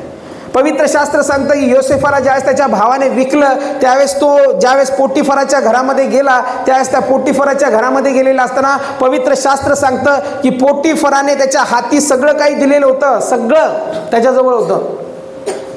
मालमत्तेवरचा चांगला अधिकारी म्हटलं तरी चालेल, तो कारभारी म्हणून त्याला नेमण्यात आलं. तरुण होता, त्याचे पण हार्मोन्स आहे असतील त्यावेळेस. जे सगळ्यांना करायला वाटतं त्यालाही करूशी वाटत असेल. आज जर आम्ही बघितलं किती विचित्र घटना घडत आहेत. 5 वर्षाच्या मुलीवर बलात्कार होतो. वाचली का बातमी? सॉरी, मुलीवरती झाला. 4 वर्षाच्या मुलीवर बलात्कार होतो. लोक म्हणतात नाही मुलींनी कपडे व्यवस्थित घातले पाहिजे. 4 मुलीचे कपडे कसे असतात? 4 वर्षाच्या मुलीचे 4 वर्षाच्या मुलीचे कपडे काय असं सेक्स्युअल डिझायर निर्माण करणारे असतात का? असतात का? 4 वर्षाची मुलगी बघा केवढी असते. विकृती कुठं आहे? वासना कुठं दडली? शरीरात दडली पूर्ण. वासनेने आंधळा झालाय माणूस. त्याला जे काही दिसतं तेच दिसतं, दुसरं काही दिसत. भाऊ बहीण जरी चालले तर तो काय म्हणतो? काहीतरी लफडं दिसते राव बाळासाहेब. तरीच मला डाऊट आलाच होता, हा लय ह्या पोरीबरोबर राहतो, काहीतरी लफडं आहे. कुठं भरली वासना? डोक्यात. जे काही दिसतं ते वासनांद दिसतं. आजचा काळ फार भयानक आहे, फार भयानक. इतके लोक वाईट झालेले आहेत, त्यांची नजर इतकी वाईट झालेली आहे. 4 वर्षाच्या मुलीवर बलात्कार केला म्हणजे विचार करा काय असेल 4 वर्षाच्या मुलीकडे. काय आकर्षण असेल? कोणत्या प्रकारचं आकर्षण? तो स्पिरिट आहे, तो आत्मा आहे, तो दुष्ट आत्मा आहे. जर कोणी त्या दुष्ट आत्म्याखाली येत असेल, प्रभावाखाली, मुलांना आणि मुलींना सांगतो, जर तुम्ही चुकीचं काही बघत असाल आणि तो दुष्ट आत्मा तुम्हाला जर उत्तेजित करत असेल तर आजच येशूच्या नावामध्ये त्या दुष्ट आत्म्याला, तो स्पिरिट आहे, तो स्पिरिट जर ताबा घेईल ना तर तुमचं जीवन बर्बाद करून टाकील. आजच म्हणा येशूच्या नावामध्ये त्या दुष्ट आणि अशुद्ध स्पिरिटला मी धमकावता येशूच्या नावात. तो फ्ली होऊन जाईल, पळून जाईल. त्याला अलाव करता नाही. बघायला चांगलं वाटतं, थोडंसं बघू द्या बाळासाहेब, नाही असं बघतो तसं बघतो. हळूहळू तो इंटर करेल आणि सगळ्या शरीराचा ताबा घेईल आणि सगळं शरीर अपवित्र करून टाकेल. विचार करा 4 वर्षाच्या मुलीमध्ये काय म्हणजे. याचा अर्थ जी अशुद्धता आहे, जी अपवित्रता आहे, ती अपवित्रता शरीरात आहे. कुठं आहे? शरीरात आहे. कारण की माझ्या आत ते दडलेलं आहे, माझ्या बाहेर नाही. दारू मी बाहेरून पिऊ शकतो, गुटखा मी बाहेरून खाऊ शकतो, सिगारेट मी बाहेरून ओढू शकतो. मी त्याला स्टॉप करू शकतो की मला गुटखा नको, मला सिगारेट नको, मला दारू नको. पण जे आत आहे त्याचं काय? आत आहे त्याचं काय? आत आहे ना सगळं, पण आत सगळं आहे ते एक योग्य रिलेशनशिपसाठी आहे, चुकीच्या नातेसंबंधासाठी नाही. योग्य नातेसंबंधासाठी देवाने शरीर निर्माण केलेलं आहे. माझं शरीर माझ्या पत्नीसाठी निर्माण केलेलं आहे आणि माझ्या पत्नीचं शरीर माझ्यासाठी निर्माण केलेलं आहे. आणि जर का चुकीचं रॉंग रिलेशनशिप मी करत आहे तर कितीतरी दुष्ट आत्मे माझ्या शरीरात प्रवेश करणार आहेत. हे रॉंग रिलेशनशिप आहे ना, देवाची योजना नाही ना. चुकीचं तरुणपणामध्ये पाऊल उचलतो आपण, चालतो, याच्याबरोबर प्रेम झालं, त्याच्याबरोबर प्रेम झालं, याच्याबरोबर फिरायला गेलो, काय होत नाही, फिरलं पाहिजे थोडंसं. बाळासाहेब काय मजा बिजा आहे का नाही? थोडा एन्जॉय केला पाहिजे ना. तुमचं काय, तुम्ही झाले आता म्हातारे, 40च्या वरती व्हायला लागले आता हळूहळू. आम्हाला काय आहे का नाही? चाललं चुकीचं रिलेशनशिप. हे चुकीचं रिलेशनशिप जे आहे ते चुकीचं रिलेशनशिप तुमच्या शरीरामध्ये कितीतरी दुष्ट आत्मे घेऊन येतं, तुम्हाला माहिती नाही. स्पिरिट ट्रान्सफर होतात, दुष्ट आत्मे ट्रान्सफर होतात. एक शरीर जे असतं, जे अपवित्रतेत जीवन जगतं, त्या शरीरामध्ये कितीतरी अशुद्ध आत्मे वस्ती करतात. मग हा आत्मे आणि ते आत्मे एक होतात आणि मग ज्यावेळेस असं काही चुकीचं रिलेशनशिप होतं त्यावेळेस ते ट्रान्सफर होतात. मग त्याचं जीवन त्या पहिल्यापेक्षा अधिक बहत्तर होऊन जातं. चुकीचं रिलेशनशिप आहे, अशुद्ध आहे. अशा अशुद्ध जीवनाचा उपयोग देव कसा करणार? कसा करणार? प्रार्थना करू नका, स्वतः पहिले शुद्ध व्हा, चुकीचं काहीतरी होऊन जाईल. या गुरुवारी मी प्रार्थना करत असताना जीसस कॉलमध्ये पण सांगितलं की जर तुमचं जीवन चांगलं नाही, देवाबरोबर करेक्ट नाही, जर तुम्ही प्रार्थनेचे व्यक्ती नाही, प्रार्थनेची स्त्री नाही, तर कोणाच्या डोक्यावर हात ठेवून प्रार्थना करू नका. कारण की ज्यावेळेस तुम्ही डोक्यावर हात ठेवून प्रार्थना करता, त्यांच्या शरीरामध्ये जे स्पिरिट असतात, जे बंधनं असतात, जे आजार असतात, ते सर्व आजार, जर तुम्ही पवित्रतेत चालणारे नाही, जर तुम्ही अशुद्ध जीवन जगणारे आहात, पवित्र आत्म्याचं सामर्थ्य तुमच्यावर नाही, तुम्हाला माहिती नाही की मी किती परमेश्वराच्या आत्म्याने भरलेलो आहे, हात लावताल ते सगळे आत्मे तिकडचे इकडे ट्रान्सफर होतात. इसको छोड़ो, इसको पकड़ो, ये बहुत प्रार्थना कर रहा है मेरे लिए. याला सोडा तर याला पकडा. आपण म्हणतो मी इतकी प्रार्थना करतो, मी इतका चर्चला जातो, मी इतकं वर्शिप करतो, मी इतकं हे वाजवतो, मी तितकं ते हे करतो, मी इतकी चांगली उपासना खालून करते, इथं मी सगळं काम करते, तरी पण माझ्या जीवनात बंधनं का आहेत? अशुद्ध जीवन, अशुद्ध जीवन. चॅटिंग रात्री, हाय जानू बच्चा किधर है, मैं सो रहा है, तू क्या कर रहा है, मैं भी चैटिंग कर रहा है. किसके साथ कर रहा है? 2-3 जन के साथ और कर रहा है. तुमको एक हीच दिखता है, दिसतं एका बरोबर चॅटिंग, पण असती सेटिंग त्याची 3-4 ठिकाणी. मी हे बाहेरचं बोलत नाही, चर्चच्या लोकांचं बोलत आहे, चर्चच्या मुलांचं बोलत आहे. जे लोक देवाच्या सानिध्यामध्ये येतात, जे मुलं देवाच्या सानिध्यामध्ये राहतात, त्यांचं बोलत आहे. सेटिंग एका ठिकाणी नसते. काय बोलवलं पाळक साहेबांनी, अवघडच माणसाला आज बोलायला नको पाहिजे होतं मला ना. सगळ्या सेटिंग आज उद्ध्वस्त होणार आहेत येशूच्या नावामध्ये. हालेलुया. झाल्याच पाहिजे म्हणा, येशूच्या नावामध्ये माझ्या सर्व सेटिंग, तुमच्या सेटिंग आहे तुमच्या. आता पकडले बाळक साहेब, बरोबर. आता एकदम ही कबुली म्हणजे ही राईट कबुली होती. आतापर्यंत तुम्ही बोलले नाही, पण आता जी कबुली दिली ना एकदम राईट होती. कारण जो कोणी म्हटला सेटिंग म्हणजे सेटिंग आहे का ब्रदर? बरोबर आहे ना तुझे ब्रदर? सेटिंग असतात ना. कधी फोन येतो काय सांगता येत नाही, कधी मेसेज येतो अचानक, कधी कधी तर एक्सचा येऊन जातो. बाळासाहेब माझ्या एक्सचा मेसेज मला आला. माझं पहिलं प्रेम होतं ते, त्याच्यामुळं मी विसरूच शकत नाही. एक्स असते, वाय असते, झेड असते.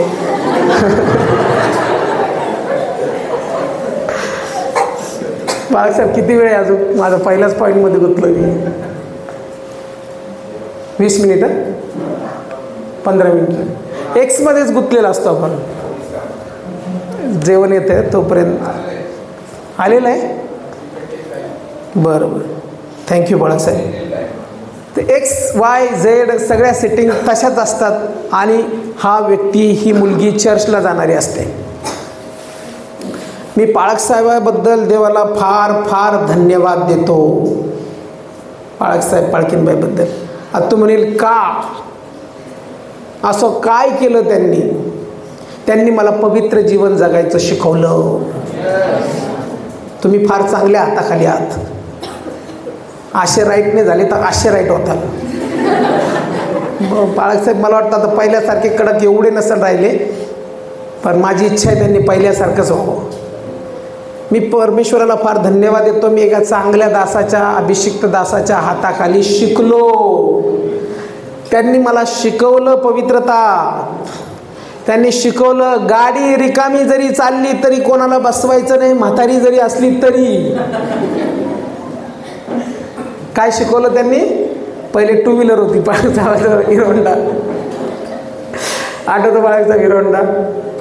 ते इथं शेड होतं छोटंसं त्यावेळेस, आणि ते यायची गाडीवर. त्यांची गाडी रिकामीच, कोण बसत नव्हतं त्यांच्या गाडीवर. एक दिवस मी बाळासाहेब गाडीवर कोणी ती महिला येत होती, तिला का नाही घेतलं? नाही सुनील, असं करायचं नाही. बाई तरुण असो नाही तर म्हातारी असो गाडीवर बसवायचं नाही. पण का बरं? नाही नाही, योग्य नाही. काय सांगता माणसाच्या भावना? मला आश्चर्य वाटलं यार, बाळक साहेब वेगळ्या विचारायचे. मी कोणाला नाव ठेवत नाही, पण आता काय एक डबल आणि ट्रिपल आणि चौपल गाडी बॅलन्स करते. अरे अरे बस बस बस. नाही नाही बाळक साहेब काय नाही होत ना, त्या यूथ मिटिंग होती म्हणून ही बसली ती बसली ते बसले. अरे असं थोडी आहे, असं कसं बसायचं? तुम्हाला भावना नाही का? विचार नाही का? इतके दूतासारखे तुम्ही देवदूत, मनात विचारच येत नाही. बाळक साहेब मी काय सांगू, मी इतका चांगला आहे ना, माझ्या मनात कोणता चुकीचा विचार येत नाही हो. चूक, रॉंग, खोटं बोलता, खोटं बोलता, लबाड बोलता, असा कोणताच व्यक्ती नाही ज्याच्या मनात वाईट विचार किंवा कल्पना येणार नाही. पण त्या कल्पना टाळता आल्या पाहिजे.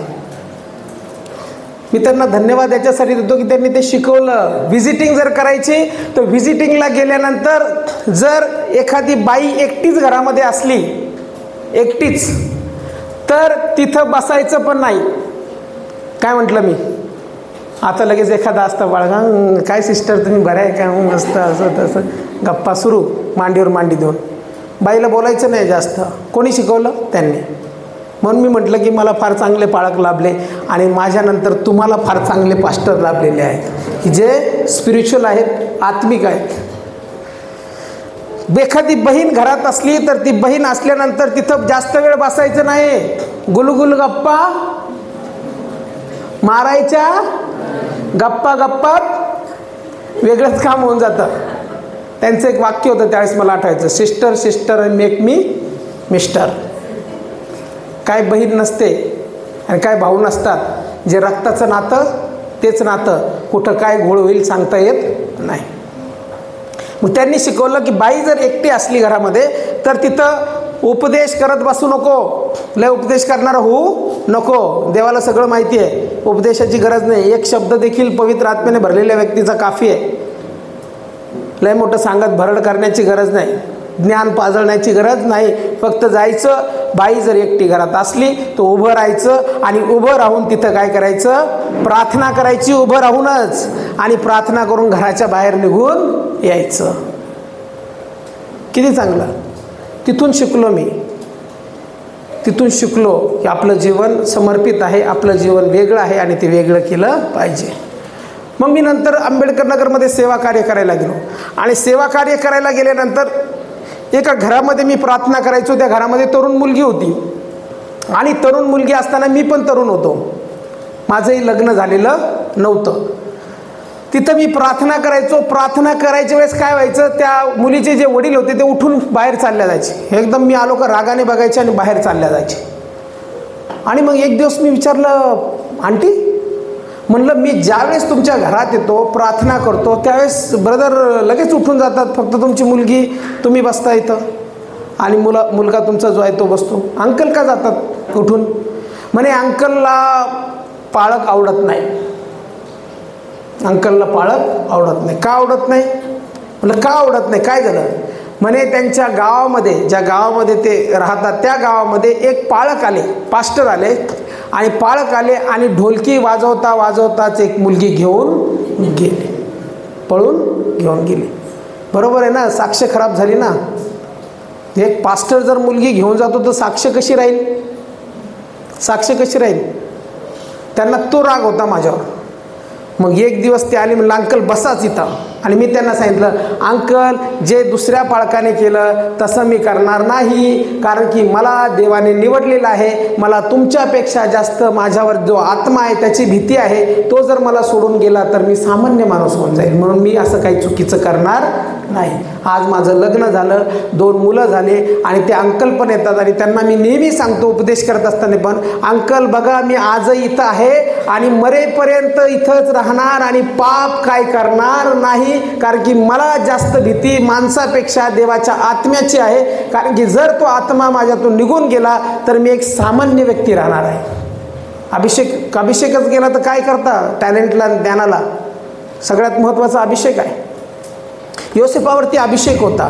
आणि अभिषेक असताना ती ज्या घरात राहत होता त्या घरामध्ये राहत असताना पवित्र शास्त्र काय सांगतं की पोटिफराची पत्नी होती आणि तिने बघितलं की हा तरुण आहे, हा चांगला आहे, चांगला असेल तो. त्या तरुणपणात माणसाचं शरीर चांगलं असतं, त्याला अशी ढिरीबिरी निघलेली नसेल, एकदम फ्लॅट असेल, 6 पॅक 7 पॅक 8 पॅक असे जे असतात ते असेल, मोहित होणारच ना, शरीर आहे ते पण. आणि मग मोह झाला तिला. तो मोह झाल्यानंतर ती काय म्हणते, माझ्याबरोबर तू झोप. आणि असं म्हटल्यानंतर पवित्र शास्त्र त्या ठिकाणी आम्हाला सांगतं की ती एकदा म्हटली नाही, त्याच्या पाठीमागं तगादा लावला तिनं की असं कर, हे चुकीचं कर. आणि रॉंग रिलेशनशिप करण्यासाठी ती त्याला भाग पाडत होते. पण विचार करा, जर तो योसेफ त्या ठिकाणी तसा राहिला, पण विचार करा आजचा योसेफ असता तर काय केलं असतं? लगेच कपडे काढून बाजूला ठेवले असते. चूक करायला तयार, परमिशन आहे. समोरचा व्यक्तीच म्हणतो तर काय याच्यात काय चुकीचं आहे? केलं पाहिजे, मला पण शरीर आहे, मला भावना आहे. पण तो ही विसरला नाही, मी निवडलेला आहे. तो विसरला नाही की मी निवडलेला आहे, माझी निवड झालेली आहे. आणि जर निवड झालेली आहे तर परमेश्वराचा अभिषेक माझ्यावरती आहे. जर मी हे चुकीचं रिलेशनशिप करतो तर माझ्यावरचा अभिषेक चालला जाईल. काय चालल्या जाईल? अभिषेक चालल्या जाईल. काय करता? प्रार्थना करून, आराधना करून, अभिषेकच नसल्यावर देवाचा आत्माच नाही. मी बोलतो टमाटमा, अभिषेक नाही, बोलतो देवाचं काम हे ते शरीराने होईल, मी म्हणत नाही होणार नाही, बुद्धीने ज्ञानाने होईल सेवा. पण एक जस्ट जगातलं जसं असतं, एखादी शाळा स्थापन केली, एखादं काहीतरी स्थापन केलं, तशी सेवा होईल. त्या आत्म्याची सेवा होणार नाही. प्रभूने जे निवड केली ती सेवा माझ्याद्वारे होणार नाही. मी एक सामान्य माणूस म्हणून बुद्धी ज्ञानाने शरीराच्या जोरावर करेल, परंतु अभिषेक त्या ठिकाणी राहणार नाही. तुम्हाला अभिषेक पाहिजे का जगातलं ज्ञान पाहिजे? तुम्ही कशाला आले आज इथं? का असं झाले? चला एक मेसेज ऐकू. तुमच्याबरोबर कोण राहायला येणार आहे? देवाचा आत्मा. आणि ज्याच्याबरोबर देवाचा आत्मा राहतो, विचार करा, त्याच्यावरती अभिषेक असतो. तो बोलला तरी कार्य होतं आणि बोलला नाही तरी कार्य होतं. अभिषेक आहे ना,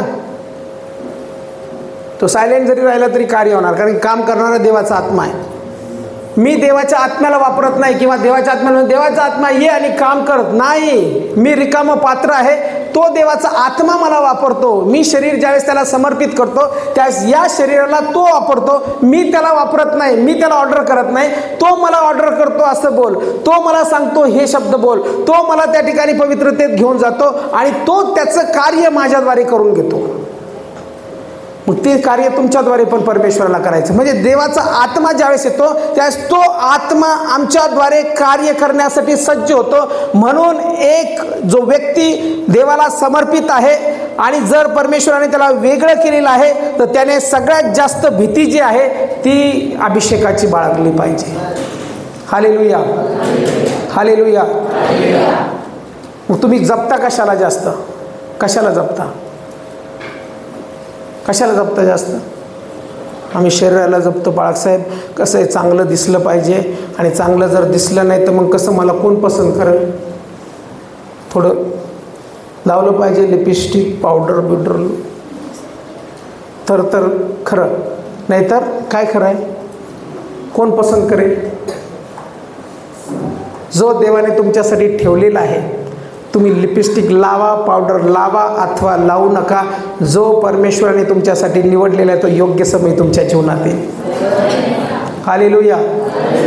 आणि बेटर येईल. काय म्हटलं मी? असा येईल की जो तुमच्यासाठी आशीर्वाद राहील. पण चुकीच्या पद्धतीनं त्याला ओढून आणतं दुसऱ्याला, मग रोज दारू पिऊन भांडणं, मारामाऱ्या, डिवोर्स, ते चुकीचं आहे. त्याला निवडलं होतं आणि निवडलं असताना त्या बाईने त्याला फोर्स केला तरी देखील परमेश्वराचं वचन सांगतं की त्याने ते स्वीकारलं नाही. कारण की त्याला माहिती होतं ज्याने निवड माझी केलेली आहे, ज्याने माझं जीवन निवडलेलं आहे तो परमेश्वर महान आहे, तो देव आत्मा आहे आणि त्याचा अभिषेक माझ्यावरती आहे. मी त्या अभिषेकाला सोडू शकत नाही, मी त्या देवाच्या आत्म्याला सोडू शकत नाही. मला जगातल्या गोष्टी प्रिय नाही. योग्य समयी माझं लग्न परमेश्वर करणारच आहे, योग्य समयी परमेश्वर मला सगळं काही देणारच आहे. मी चुकीच्या गोष्टी का करू? म्हणून त्याने त्या गोष्टी नाकारल्या आणि त्याने स्वतःला वेगळं ठेवलं. मग आज मी स्वतःला वेगळं ठेवत आहे का? हा प्रश्न आम्हाला प्रत्येकाला विचारायचा. मला मी विचाराल, तुम्हाला तुम्ही विचारा, स्वतःला विचारा की प्रभू आज इथं लोक आहेत, मला दिखावा करायचा नाही, मुखवटा लावायचं नाही, फेस मास्क आता असं वेगळं आणि बाहेर गेल्यावर वेगळं. मग ते दोन जगणं, एकच राहायचं. जसं चर्चमध्ये तसं बाहेर, जसं बाहेर तसं चर्चमध्ये. नाही तुम्ही म्हणताल मी इथं लय पवित्र राहतो, एकदम चांगला राहतो आणि मग नंतर आम्ही बाहेर गेल्यानंतर ना जे आम्हाला करायला वाटतं ना पास्टर आम्ही ते करतो बरं का. तसं काय नाही, आम्ही जगासारखं वागतो. जगात राहायचं आहे शेवटी, कारण की जग पण आहे ना आमच्यासाठी. तसं नाही, दोन मास्क लावू नका, एकच राहू द्या. जे ओरिजिनल आहे जसं बोलता तसंच बोला. बळच एकदम पवित्र बोलायचं नाही. काय लोक एकदम blood of Jesus hallelujah praise Lord, मला कसं तरीच होतं पाप बघितल्यानंतर, मी सहनच करू शकत नाही, सगळे पाप चालू. तसं नाही जगायचं. जसं बोलता तसंच बोला, जसं चालता तसंच चाला, पण चुकीच्या गोष्टीपासून दूर राहा. मी नवीन नवीन बायबल कॉलेजला गेलो आणि बायबल कॉलेजला गेल्यानंतर एक महाशय मला भेटले, जे माझे मित्र झाले तिथं. आणि मग बायबल कॉलेजला गेल्यावर मी नवीन होतो, मला काही माहिती नव्हतं. त्यांनी लगेच सांगितलं की कसं आहे बाळासाहेब ना, सॉरी ब्रदर, कसं असतं ना, आपण हसायला नाही पाहिजे, आपण बाळक आहोत. अरे म्हणलं असं कसं? मला हसायची सवय, मला हसल्याशिवाय करमत नाही. बाळक साहेबाला माहिती आहे, हसल्याशिवाय करमतच नाही. आपण बाळक आहोत आणि पवित्र राहायचं. बरोबर. पहिला दुसरा दिवस होता, त्याच्याबरोबर लगेच गंभीर चालला, गंभीर होत नव्हतं. मी म्हटलं असं नसेल राव. मला विचारायचं ना, येशू काय शिष्यात फिरला त्यावेळेस एकदम हा ना त्याला इकडं बरा झाला आहे, जा तू घरी, असं नसेल केलं राव येशूने. म्हटलं 12 शिष्य होते, किती हसी मजाक करत असतील, किती बोलत असतील, फक्त ते नमूद केलं नाही. माणूस होता ना, शरीर होतं त्याला. पाप्यासोबत बसला, दारुड्यासोबत भोजन केलं, वेश्याने त्याचे पाय धुतले, काय मग तिथं काय असंच चालत असेल का एकदम गंभीर गंभीर? धो द्या पाय तिला.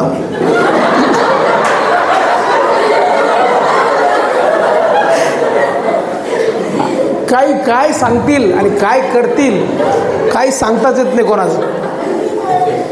तुम्ही जर नवीन असताल ना, कोणाचं ऐकू नका, पवित्र शास्त्राचं ऐका आणि पाळक साहेबाचं ऐका. मग एकदम गंभीर.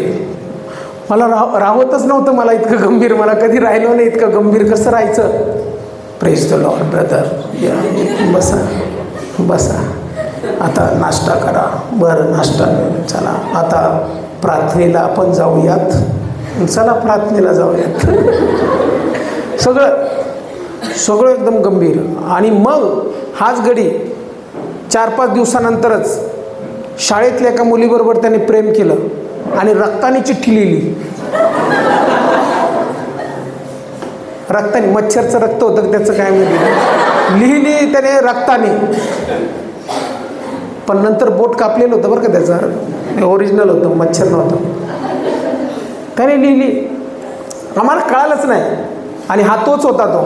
Praise the Lord. गंभीरच देवाच्या सानिध्यामध्ये आपण आहोत आणि चांगलं राहिलं पाहिजे. आणि मग हा आम्हाला एवढं शहाणपण शिकवणारा हा शहाणा, 1.5 शहाणा म्हणावं लागेल. शहाणा नाही, 1.5 शहाणा. याने प्रेम केलं, चुकीचं ना. आला कशाला बायबल स्टडीला? तुम्ही आले कशाला? चर्चमध्ये कशाला आले?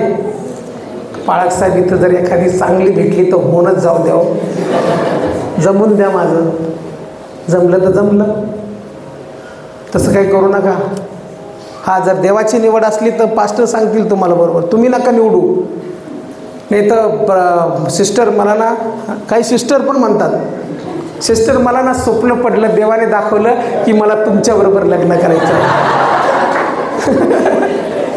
माझ्या बायकोला असं येते, मला तुमच्याबरोबर लग्न करायचं आहे. सिस्टरनी पण उत्तर द्यायला पाहिजे, ब्रदर मला ना आणखी स्वप्नात देवाने मला दाखवलं नाही, ज्या दिवशी देव मला दाखवलं ना त्या दिवशी मी तुमच्याबरोबर लग्न करत. मला दाखवलं नाही, तुम्हाला बरं दाखवलं. दाखवलं कोणाला दाखवलं? एकालाच दाखवलं, दुसऱ्याला का नाही दाखवलं? देवाला दाखवायचं तर दोन्हीला दाखवल ना, का एकालाच दाखवल? दोन्हींना दाखवल. असं काही फसू नका. ब्रदर आले म्हटले मला तुमच्याबरोबरच लग्न करायचं आहे, त्यांना ना थांबा, मी पण प्रार्थना करते, ज्यावेळेस देव मला सांगेल त्यावेळेस रीतसर आपण जाऊ, पाळक साहेबाला भेटू, माझे आईवडील आहेत त्यांना बोला, आणि मग आपण ॲरेंज मॅरेज करू. लव्ह मॅरेज करायचं नाही. लव्ह मॅरेज तुम्ही म्हणता काय राव तुम्ही इतके आधुनिक आणि म्हणता लव्ह मॅरेज करायचं नाही. पण लव्ह मॅरेजचे जास्त डिवोर्स मी बघितले. लव्ह विथ ॲरेंज करायचं, ॲरेंज झाल्यानंतर लव्ह करायचं. आणि ते पण कधी देवाने जर दाखवली ती व्यक्ती, रीतसर आई वडील त्याच्यात पाहिजेच पाहिजे, आपले घरचे पाहिजे. आपले काही जण जाऊन पळून लग्न करतात ना, घरचे नाही कोणी नाही काय नाही, आणि मग नंतर लग्न करतात, मग येतात जीवन घेऊन तसंच, आणि ते जीवन पूर्ण पापमय पूर्ण श्रापमय असतं. आणि मग नंतर त्यांना कळतं अरे हे काय कामाचं नाही राव याच्यामध्ये, ना घरचे विचारत ना दारचे विचारत. मुलगी पण तसंच येऊन जाते, मुलीचं जीवन पण. एक हे कटकर नंतर एका पाळकाची, आणि ते लग्न केल्यानंतर काय झालं, आता तिचं जीवन जे आहे ते कसं, म्हणजे आपल्याला वाटलं नाही ती पाळकाची मुलगी, चांगलं जीवन झालं पाहिजे तिचं जीवन फार बहत्तर झालं. तिला ज्यावेळेस मी बघितलं ना, ती जशी सुंदर दिसायची ना, चर्चमध्ये होती त्यावेळेस, ती आता सुंदर दिसत नाही, एकदम हडकुळी झाली, एकदम अशक्त. असं काय झाली? नाही ते जरा काम असतं असं तसं, काम बी असो काय असो, देवाचा अभिषेक गमावला. काय केलं तिनं? लग्न केलं. पण कसं केलं? प्रेमात लग्न केलं. वडिलांना तिनं याच्यात घेतलं नाही. आता तुम्ही म्हणता तुम्ही झाले का ते रीलवरचे सर, पोरी रडू नको पोरी, पोरी बापाची चिंता कर पोरी, ते नाही मी. मी तुम्हाला सांगतो रिअल फॅक्ट, अभिषिक्त व्यक्तीचं जीवन कसं असतं. त्या मुलीने चुकीचं रिलेशन ठेवून आपल्या वडिलांनी जिला लहानाचं मोठं केलं, चर्चमध्ये वाढवलं, देवाचं वचन समजलं, अशी मुलगी असताना देखील तिनं चुकीचं रिलेशनशिप ठेवलं, वडिलांना अंधारात ठेवून त्या मुलाबरोबर लग्न केलं. बाप पाळक, देवाचा सेवक, आणि सेवक असताना ती चुकीच्या रिलेशनशिपमध्ये गेली. आणि ज्यावेळेस मी तिला भेटलो त्यावेळेस मी बघितलं तिच्या जीवनावर, तिच्या शरीरावर, तिच्या परिवारामध्ये मला अभिषेक दिसला नाही. अभिषेक सोडा, फ्रेशनेस पण दिसला नाही. फ्रेशनेस विदाऊट क्रीम लावता माणूस असा ब्राईट दिसला पाहिजे, न क्रीम लावता पण तुम्ही चमकले पाहिजे त्या येशूच्या प्रकाशाने. हे डुप्लिकेट आहे.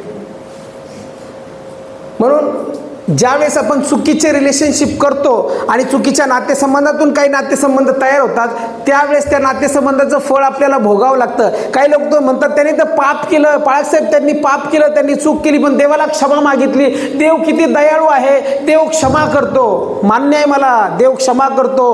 पण तुम्ही जर सिग्नल तोडलं तर याचा अर्थ असा नाही RTO म्हणाल तुम्हाला क्षमा केली, पावती पण देऊ नका, असं म्हणतो का? RTOवर पावती येईल ना, मग जे पाप केलं त्याचं फळ भोगावं लागेल ना, त्याची पावती बाकी आहे ना आणखी, ते तर भोगावं लागेल. असं कसं? म्हणजे मी सगळे पाप करल, सगळ्या चुकीच्या गोष्टी करील, व्यभिचाराचं जीवन जगेल, चुकीचे रिलेशनशिप ठेवल, सगळी घाण शरीर झालेलं, सगळं अशुद्ध शरीर, आणि मग नंतर मी म्हणाल देवा मला क्षमा कर, मी चुकलो. वा रे वा, देवाचा अभिषिक्त. असं नसतो देवाचा अभिषिक्त. त्याचं जीवन पवित्र असतं. त्याला ज्या दिवशी वचन कळालं त्या दिवसापासून तो देवाला समर्पित होतो. त्याला माहिती हे चुकीचं आहे, सत्सद्विवेक पण सांगतो, वचन पण सांगतं, वचन पण ऐकतो, आणि त्या वचनातून देवाचा आत्मा मला बोलतो आणि सांगतो की हे चुकीचं आहे, आणि जे चुकीचं आहे ते चुकीचं आहे, त्याच्यामध्ये नो एक्सक्यूज. असं म्हणू नका चालतं, सगळे करतात, त्यांचं वेगळं तुमचं वेगळं. दुष्ट आत्मे शरीरामध्ये घालून घेऊ नका, पवित्र आत्म्याला वाव द्या. योसेफाने तसं केलं नाही. योसेफाने अभिषेक ओळखला आणि योसेफाने ज्यावेळेस अभिषेक ओळखला त्यावेळेस पवित्र शास्त्र सांगतं की त्या अभिषेकाने त्याचं जीवन भरल्या गेलं आणि तो अभिषेकामध्ये चालला. आणि त्या अभिषेकामध्ये चालल्यामुळे परमेश्वराने योसेफाला तसंच राहू दिलं नाही. तर एक समय आला आणि त्या समयामध्ये आम्हाला पाहायला वाटतं की मिसरमध्ये सगळ्यात टॉपचा माणूस तो झाला. राजा फक्त नावाला होता.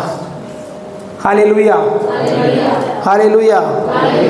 मला तुम्हाला प्रश्न आहे, तुम्ही वेगळे केलेले आहात का? तुम्ही वेगळे केलेले आहात का? तुम्ही निवडलेले आहात का? कन्फर्म नाही. आणखी काही जण कन्फर्म नाही, कन्फ्यूज आहेत. कन्फर्म नाही, कन्फ्यूज आहेत. कन्फ्युजनमध्ये नका जगू. थंडही नाही आणि गरमही नाही, कोमट आहे. देव थुकून देईन बाहेर. पाळक साहेब, मी गरमही नसतो आणि मी थंडही नसतो. मी कसा आहे? कोमट आहे. देव तुम्हाला ओकून देईल. तसं राहू नका. पवित्र शास्त्र स्पष्ट सांगतं की त्याने वाव दिली नाही आणि वाव न दिल्यामुळे अभिषेकामध्ये चालल्यामुळे परमेश्वराचा अभिषेक त्याच्यावरती होता. म्हणजे जे निवडलेले असतात त्याने स्वतःला प्रश्न विचारला पाहिजे, मी निवडलेला आहे तर मी निवडीप्रमाणे चालतो का? मी निवडलेला आहे तर परमेश्वराचा आत्मा माझ्या ठाई काम करतो का? मी निवडलेला आहे तर माझ्या जीवनामध्ये मला ब्लेसिंग दिसतात का? मी निवडलेला आहे तर माझ्या शरीरामध्ये आजार होताना मला दिसतात का? मी निवडलेली आहे तर माझ्या जीवनामध्ये मला समृद्धी दिसत आहे का? मी जर निवडलेला आहे तर परमेश्वराच्या आत्म्याचं कार्य दिसत आहे का? मी ज्याच्यासाठी प्रार्थना करते ते बंधनातून मुक्त होताना मला दिसत आहे का? की फक्त तोंडाची बडबड चालली? हे ओळखणं गरजेचं आहे. नाही तर मग काय होईल? फक्त तोंडाने बोलायचं, बस ज्ञानाने चालायचं, मी टॅलेंटेड, मी असं, मी तसं. अभिषेक कुठे आहे? देवाचा आत्मा कुठे आहे? देवाचा आत्मा कुठे आहे? नाही ना. आपण काही म्हणतो ना, नाही ते पास्टर आले ना तर देव वातावरण बदली करतो आणि मग लोक हील होतात आणि मग मिरॅकल होतं. का होतं माहिती आहे का ते? कारण तो देवाच्या आत्म्यामध्ये तेवढा चालतो, तेवढ्या प्रार्थना त्याच्या असतात, तेवढं समर्पण त्याचं असतं. तो आल्यानंतर देवाचा आत्मा कार्य करायला सुरुवात करतो. जर समर्पणाचं नाही तर कार्य कसं होणार? ज्ञानाचा खेळ नाही चालत. नाही तर इथं चालत नाही ना बुद्धीनं. कारण की योसेफाचं जीवन पूर्णतः देवाच्या आत्म्याला समर्पित होतं. शमशोनावरती देखील देवाचा आत्मा होता पण त्याने देवाचं ऐकलं नाही. तो वेगळे केलेले होते. हे वेगळे केलेले असताना देखील त्यांनी ज्या चुकीच्या गोष्टी करायला नको त्या गोष्टी केल्या आणि त्याच्यामुळे आम्हाला पाहायला भेटतं की त्यांच्यावरती जो आशीर्वाद होता, ज्यांनी चुकीचं केलं जसं शमशोनाने, तो आशीर्वाद, तो अभिषेक चालल्या गेला आणि ते एक सामान्य माणूस म्हणून राहिल्या गेले. मग तुम्ही सामान्य राहायचंय का? सामान्य राहायचंय का अभिषिक्त राहायचंय? अभिषिक्त राहायचंय. मी तुम्हाला पहिलेच सांगितलं की जो माझ्या शेजारी राहतो तो ख्रिस्ती नाही. त्याला चेक करा, तो चर्चला येतो का? तो व्यसनापासून मुक्त आहे का? तो देवाच्या सानिध्यात राहतो का? प्रार्थना करतो का? त्याचं जीवन पवित्रपणे जगतो का? नाही तो उगाच त्याला ख्रिस्ती म्हणायचं नाही. तो नामधारी ख्रिस्ती आहे, त्याच्यावर अभिषेक नाही. आणि जो ख्रिस्ती असतो त्याच्यावर अभिषेक असतो. जो अभिषिक्त आहे तो देवाच्या सानिध्याला सोडूच शकत नाही, देवाच्या आत्म्यापासून विभक्त राहू शकत नाही. तो स्वतःला पूर्णपणे देवाला समर्पित करतो. तुमचा आत्मा, तुम्ही जीव, शरीर आणि आत्म्याने बनलेले आहात. तिथं जितके शरीर मला दिसत आहे तितके आत्मे इथे बसलेले आहेत आणि परमेश्वर म्हणतो की मी तुमच्या आत्म्याचं तारण करणार आहे. कारण की शरीर हे जे आहे हे फक्त पृथ्वीवर राहण्यासाठी आहे, काही काळासाठी आहे. माझं शरीर आज जे जसं दिसतं ते नंतर दिसणार नाही. मी म्हातारा होईल, म्हातारा झाल्यानंतर आढ्या पडतील, तुमच्याही चेहऱ्यावर आढ्या पडतील, तुम्ही खराब होताल. एक दिवस असा येईल की आम्हाला कोणता तरी आजार होईल किंवा जे जायची वेळ येईल त्यावेळेस काहीतरी होईल आम्हाला आणि त्या पर्टिक्युलर वयानंतर आम्ही मातीला पुन्हा मिळणार आहोत आणि देवाचा आत्मा जो शरीरामध्ये वस्ती करतो तो पुन्हा देवाकडे जाणार आहे. मग ह्या आत्म्याचं तारण झालंय का? चाललंय आपलं खेळ? बेग बे बेदुनी चार. मी चर्चला येतो, जातो, प्रार्थना करतो, जातो. काय नाही, जगात जे चाललं ते चाललं. सगळं माझ्या जगी काय, माझ्या डोक्यात आहे, माझ्या मोबाईलमध्ये आहे, माझ्या घरात आहे, सगळं जगात आहे आणि मी प्रार्थना करतो. बाळासाहेब बंधनच तुटत नाही हो, बाळासाहेब आरोग्यच येत नाही हो, बाळासाहेब हे कार्यच होत नाही, मला काय अभ्यासात मनच लागत नाही. कसं लागणार? अभिषेकात चालत नाही. स्वतःला वेगळं केलेलं म्हटलेलं आहे. तुमच्यात प्रकाश आहे, म्हणजे प्रकाश तुमच्यात जर आहे तर अंधकार तुमच्यामध्ये नाही, आणि अंधकार जर माझ्यात नाही तर हा प्रकाश ज्यावेळेस इतरांवरती पडतो, जसं मी उदाहरण दिलं त्यावेळेस त्या जीवनामध्ये प्रकाश पडतो, माझ्या प्रकाशामुळे त्याचं जीवन पण प्रकाशित होतं. मग मला परमेश्वराने कशासाठी निवडलं आहे? मी वेगळा आहे, मी अभिषिक्त आहे, आणि जर मी वेगळा आणि अभिषिक्त आहे तर परमेश्वराचं वचन सांगतं की आम्ही परमेश्वराच्या अभिषेकामध्ये चालायला पाहिजे. आज इथून जात असताना एकटे जाऊ नका. काही जणांनी ज्ञानाने भक्ती केली असेल आत्ता आल्यावर, काही जण शरीरात हल्ले नसतील आज, पण आज हाला. स्वतःला देवाला समर्पित करा. तुम्ही बोलले नसतील आज, पण बोला. मला नका बोलू, कोण बघतंय त्याच्यासाठी नका बोलू, मन मोकळं देवाशी बोला. असा विचार करू नका माझ्या शेजारी कोण आहे, धक्का लागला तर. शरीरात सतेज राहू नका. काही लोक शरीरात खूप आवेग राहतात, खूप आवेग. थोडंसं जरी आलं, इतकं कसं तुम्हाला होतं आहे? एक आंटी होते आपल्याकडं, थोडंसं धक्का लागला मिस्टर गोदरेज, इतकं कसं सतेज राहता? धक्का जरी लागला तरी तुमचं सर्व लक्ष देवाच्या सानिध्यात पाहिजे, आणि तुम्ही म्हटलं पाहिजे आज माझा आत्मा देवाच्या आत्म्याशी भेट घेत आहे, आणि अभिषेक जो आहे तो अभिषेक माझ्या शरीरावर फ्लो होत आहे, माझ्यावरती येत आहे, आणि तो अभिषेक येत असताना पवित्र आत्मा माझी पकड घेत आहे, आणि अशुद्धता माझ्या शरीरातून निघून जात आहे, आणि मी पवित्र असं शरीर माझ्या देवाला समर्पित करत आहे. Hallelujah, hallelujah. शरीराने पवित्र बना. जोपर्यंत शरीराने पवित्र बनत नाही तो काम होणार नाही. आज इथून जात असताना एकटे जाऊ नका, देवाचा आत्मा सोबत घेऊन जा. अभिषेकाशिवाय काही होत नाही. मी पण केलं पहिले, उचलली बॅग, चाललो विजिटिंगला, इकडं चला तिकडं झालं. मग मला कळालं अरे हे काम माझ्या शरीराचं नाही. 40 दिवस उपासाने प्रार्थना ज्यावेळेस मी केल्या त्यावेळेस ज्यावेळेस मी बायबल वाचलं त्यावेळेस मला कळालं की देव आत्मा आहे, आणि देव जर आत्मा आहे तर त्याचं काम देखील आत्मिक आहे. तो आत्मा स्वरूपात भेट घेतो, अभिषेक करतो. अभिषेकाशिवाय काम होणार नाही, देवाच्या आत्म्याशिवाय काम होणार नाही. बलाने नव्हे, माझी शक्ती कामं येत नाही, माझी बुद्धी कामं येत नाही, पराक्रमाने नव्हे, माझ्या आत्म्याने कार्यसिद्धी जाईल. हालेलुया. हलाव करा जरा, फ्री सोडा जरा, शरीराला विसरून जा. शरीर आपण तसंच शरीरातच असतो, कायम शरीरात असतो आपण, कायम शरीरात. त्यामुळे स्पर्श होत नाही. शारीरिक मनुष्याला आत्म्याच्या गोष्टी समजत नाही, कारण की तो शरीरातच आहे, शरीरातच बोलतो, शरीरातच पाहतो, कोणी बघतंय का, कोणी हे करतंय का. त्याच्यामुळे त्याचा स्पिरिट अलाव होत नाही, आणि तो स्पिरिट जोपर्यंत आपण ॲक्टिव्ह करत नाही तोपर्यंत परमेश्वराचा स्पर्श आम्हाला जाणवणार नाही. तुमचं कार्ड तुम्ही सिम घेतलं, आणि सिम घेतल्यानंतर तुम्ही मोबाईलमध्ये टाकलं, मोबाईलमध्ये टाकल्यानंतर ते लगेच ॲटोमॅटिक ॲक्टिव्ह होतं का? ॲक्टिव्ह होतं लगेच? कनेक्ट करावं लागतं ना. समोरचा व्यक्ती फोन करतो, ॲड्रेस विचारतो, तुम्हीच आहात का, हे असं असं. मग आपल्याला आधार कार्डवरचं नाव सांगावं लागतं, पत्ता सांगावा लागतो, मग त्याला कळतं हा तोच व्यक्ती आहे. मग कनेक्ट होतं, मग नेटवर्क येतं. आपण कसं आहे, सिम टाकलेलं आहे, सिम टाकलेलं आहे पण कोर्ड आहे, कनेक्शनच नाही, कनेक्शनच नाही. स्वतःचीच कनेक्शन आहे, स्वतःच कनेक्टेड आहे, सेल्फ मोबाईल, त्याचं टावर बिवर काही येत नाही. मीच माझं शरीर, मी असा, मी तसा, मी अमका, मी फलाना, लात मारीन तिथं पाणी काढीन. पाळकसाहेब तुम्हाला माहीत नाही माझी बुद्धी, पाळकसाहेब तुम्हाला माहीत नाही माझं टॅलेंट. हे टॅलेंट, ही बुद्धी चालत नाही देवाच्या राज्यामध्ये. देवाच्या राज्यामध्ये चालतो तो अभिषेक, चालतो पवित्र आत्म्याचं सामर्थ्य चालतं. आज ख्रिस्ती लोकांना समजलंच नाही मुळता. हे बायबल जे आहे हे काय तुम्हाला काय पुस्तक वाटलं काय? साधं पुस्तक वाटलं? आत्मिक आहे बायबल, आत्मिक आहे. हे चर्च इन्स्टिट्यूशन नाही, हे कार्य इन्स्टिट्यूशन नाही, किंवा एक खेळ नाही चाललेला. हे सगळं आत्मिक आहे, आणि त्या आत्मिक जगात प्रवेश करण्यासाठी मला शरीराने प्रवेश करता येत नाही, मला आत्म्याने प्रवेश करावा लागतो. झाला का आत्मा ॲक्टिव्ह? झाला आत्मा ॲक्टिव्ह? तुमचा झाला, बाकीच्यांचं झालाय का?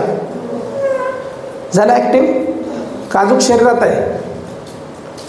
थोड्या वेळेसाठी विचार बाजूला सारा, काय करायचं, काय खायचं. आपल्याला चिंता फार असते, आता इथून झाल्यानंतर मी काय करेन. आता बिर्याणी देतात पाळकसाहेब का रुमाली रोटी देतात, नेमकं देणार काय? ॲक्टिव्ह असतो आपण शरीरात. मग मला भूक फार लागली, जास्तच बोलले आज, खूप वेळचं चाललं आहे, कधी एकदाचं संपतं, मला फार भूक लागली, शरीरात ॲक्टिव्ह. राहत नाही आपल्याला. मला फार आनंद वाटला, पाळक साहेबांनी सांगितलं की चर्च आमचं उपास आणि प्रार्थना करत आहे. आणि मी पण रात्री पाळक साहेबांना सांगितलं की 3 दिवसापासून मी आणि ब्रदर तुपे इथं आहेत ते, आम्ही 3 दिवसापासून या सभेसाठी डे नाईट फास्टिंग करत आहोत, रात्रंदिवस उपास प्रार्थना. आणि माझा पूर्ण विश्वास आहे, जर तुम्ही उपास प्रार्थनेत आहात आणि आम्ही उपास प्रार्थनेत आहे, तर देवाचा आत्मा इथे आज आमची भेट घ्यायला येणार आहे. हालेलुया. जरा शरीर थोडंसं बाजूला सारा, शरीराचे ऐकू नका. आज शरीराचं ऐकू नका. आज शरीरामध्ये जे वाणे आहे ते ऐकू नका. आज जसं योसेफाने ऐकलं देवाच्या आत्म्याचं, तसं देवाच्या आत्म्याला म्हणा की आज अलाव करतो मी देवा, मी आत्तापर्यंत माझा स्पिरिट ॲक्टिव्ह केला नाही, मी आत्तापर्यंत माझा आत्मा